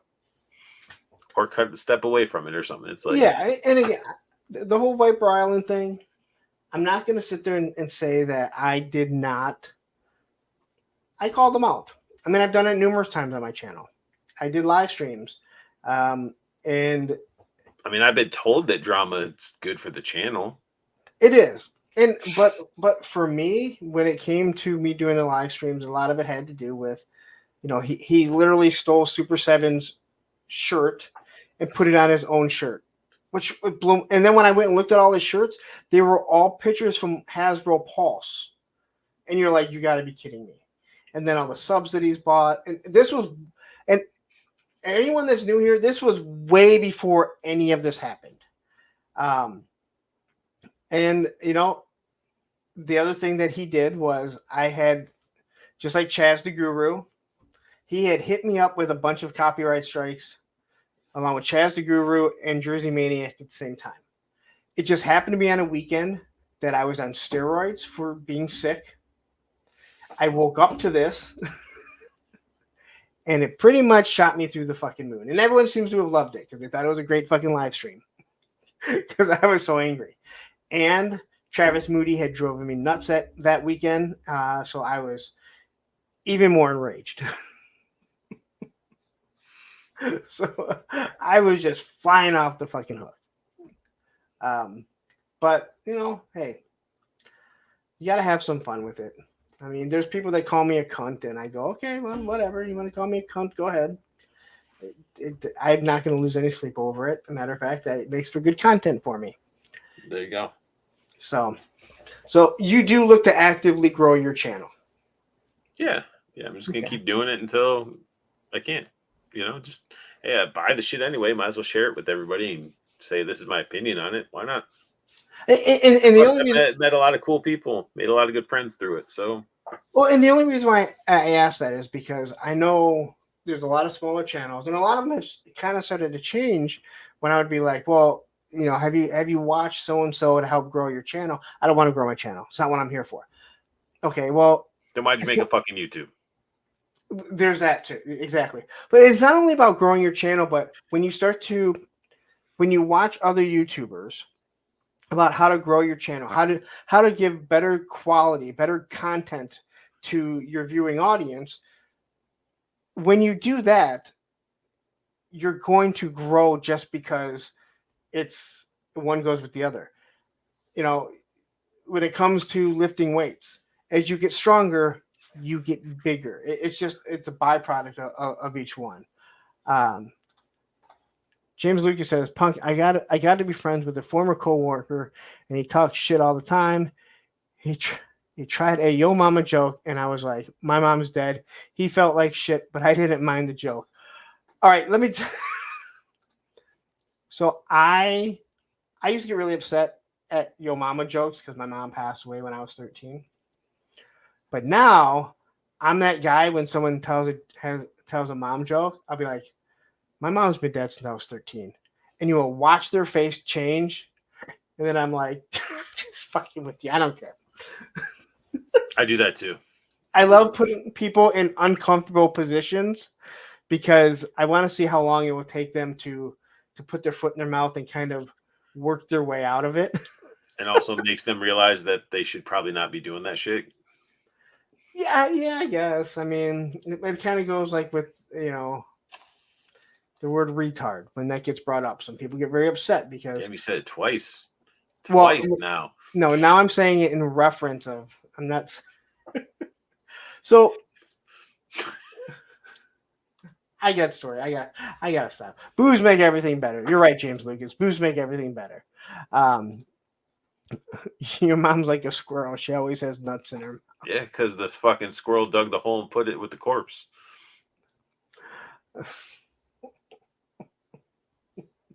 So anyway, somewhere. We got 3 hours. Yeah, let's call it. Let's call it. What are some last? Tell everyone where they can find you. In a van down by the river. But no, you can find me on YouTube, Unboxing Art. You can find me on Instagram, Unboxing Art. It's probably unboxing_art or some bullshit like that. And then I'm on TikTok as well. Okay, I do not have the TikTok link, but I do have the links to Instagram and YouTube in the description. Go over and subscribe. When do you go live? Wednesdays, 7:30 p.m. Eastern. And remember, everyone, when you tell someone when you're going live, tell them in Eastern Standard Time because we don't care about anything else. Well, it also helps because then like people are like, wait, what? I thought you were going on like, yeah, my time. Oh shit, Know your time zones, people. I just hate when people say it's Pacific. I'm like, what is that Eastern? Because I don't care. It's like a 3-hour difference. Yeah, because Central, it's 3 hours right now. Then it'll be. I don't know, it's so weird. I hate daylight savings time. It's stupid. Because Arizona doesn't have it because they're smart. So on your channel, other than lives, do you do anything else? Reviews. I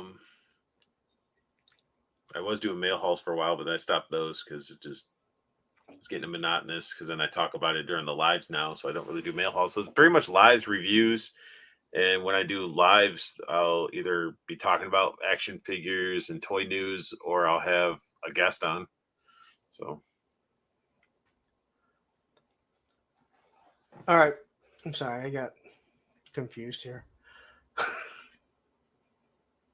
We don't have Ohio in Pacific time, Lawrence. Yeah. We don't have Ohio. Yeah, everyone knows my hate for Ohio. It's rooted really deeply. Other than Helen Oak Toys. And Toledo, because Toledo doesn't want to be part of them. They really want to be part of Michigan. They have the Jeep plant.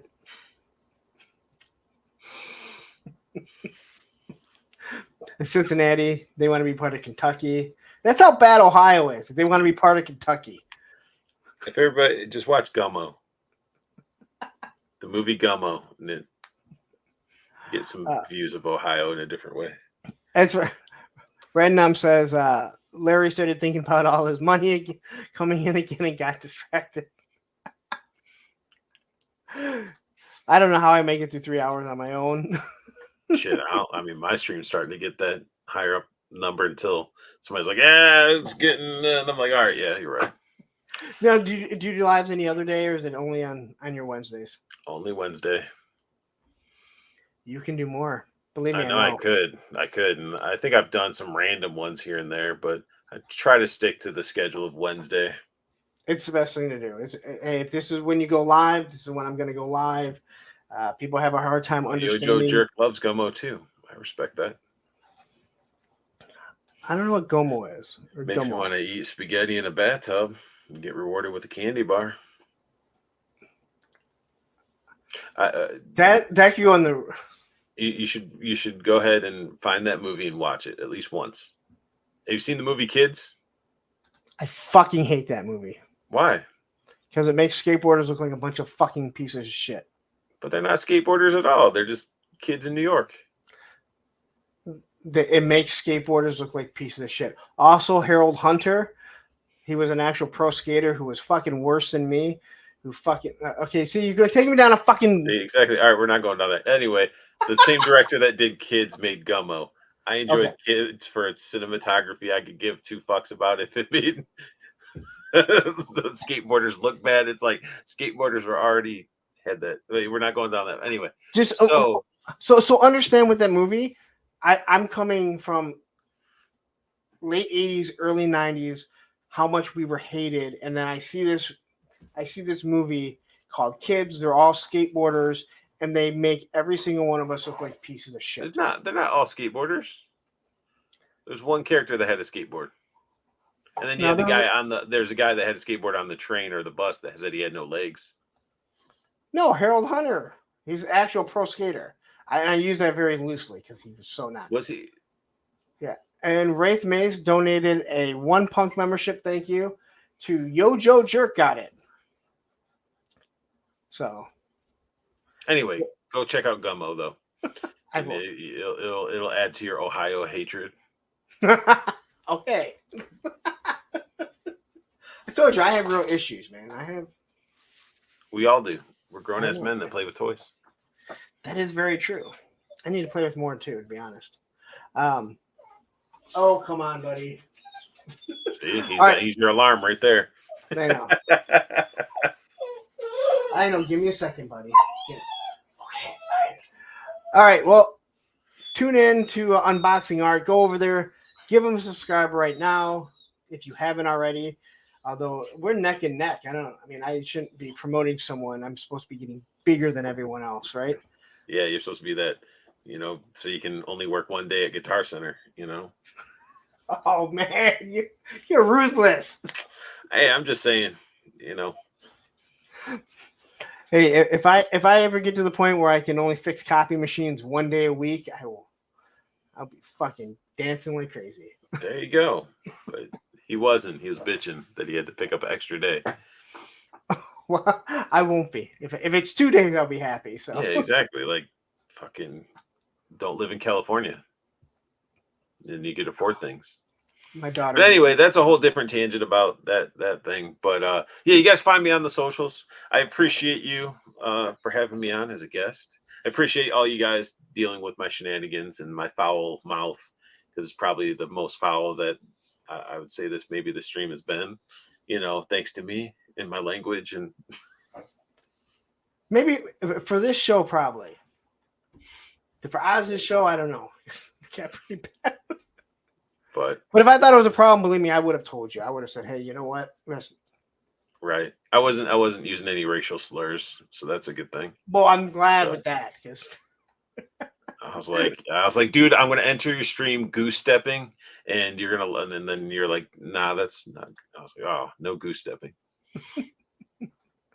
So, all right, we're gonna wrap it up. Thank you guys. Thank you very much, Art, for joining me. Again, in the description, his Instagram and YouTube channel, 7:30 p.m. Wednesday. He was like, I am not going up against the Punk with Toys. Although technically, I mean, 3 POA goes on at 9, and then fucking, I think Chad's going at the same time as me. It's like, I don't know. I thought I chose a good time, but Well, you know what? We all do. I picked Monday because I really didn't see anyone going Monday, and now I know Yojo Jerk is him and Toy Gaines are overlapping. But again, that's what the replay is for, man. RG goes on at Mondays too. I've never watched Art G. I honestly I don't know anyone that goes on Mondays and Thursdays because I'm too busy doing my own thing. But YouTube is a big it's a big platform. It's not like the old TV where it's like, oh god, I gotta watch Family Ties or Growing Pains. Which one am I gonna pick? Because you're praying that I can try and record one on the VCR. Right. All right. We are going to get out of here. Yep. Replay. Yep. Joe Jerk, you're absolutely right. The replay squads. And that's how I do my shows. I have them made so people can watch them while they're working and be like, listen to my dumbass in their headset going, what am I listening to this asshole for? Again, if I don't say goodbye, I won't leave. Art, thank you very much. Check out his YouTube channel and his Instagram. I am out of here. We are out of here. And I will see you guys all tomorrow for all the channel members. Take care.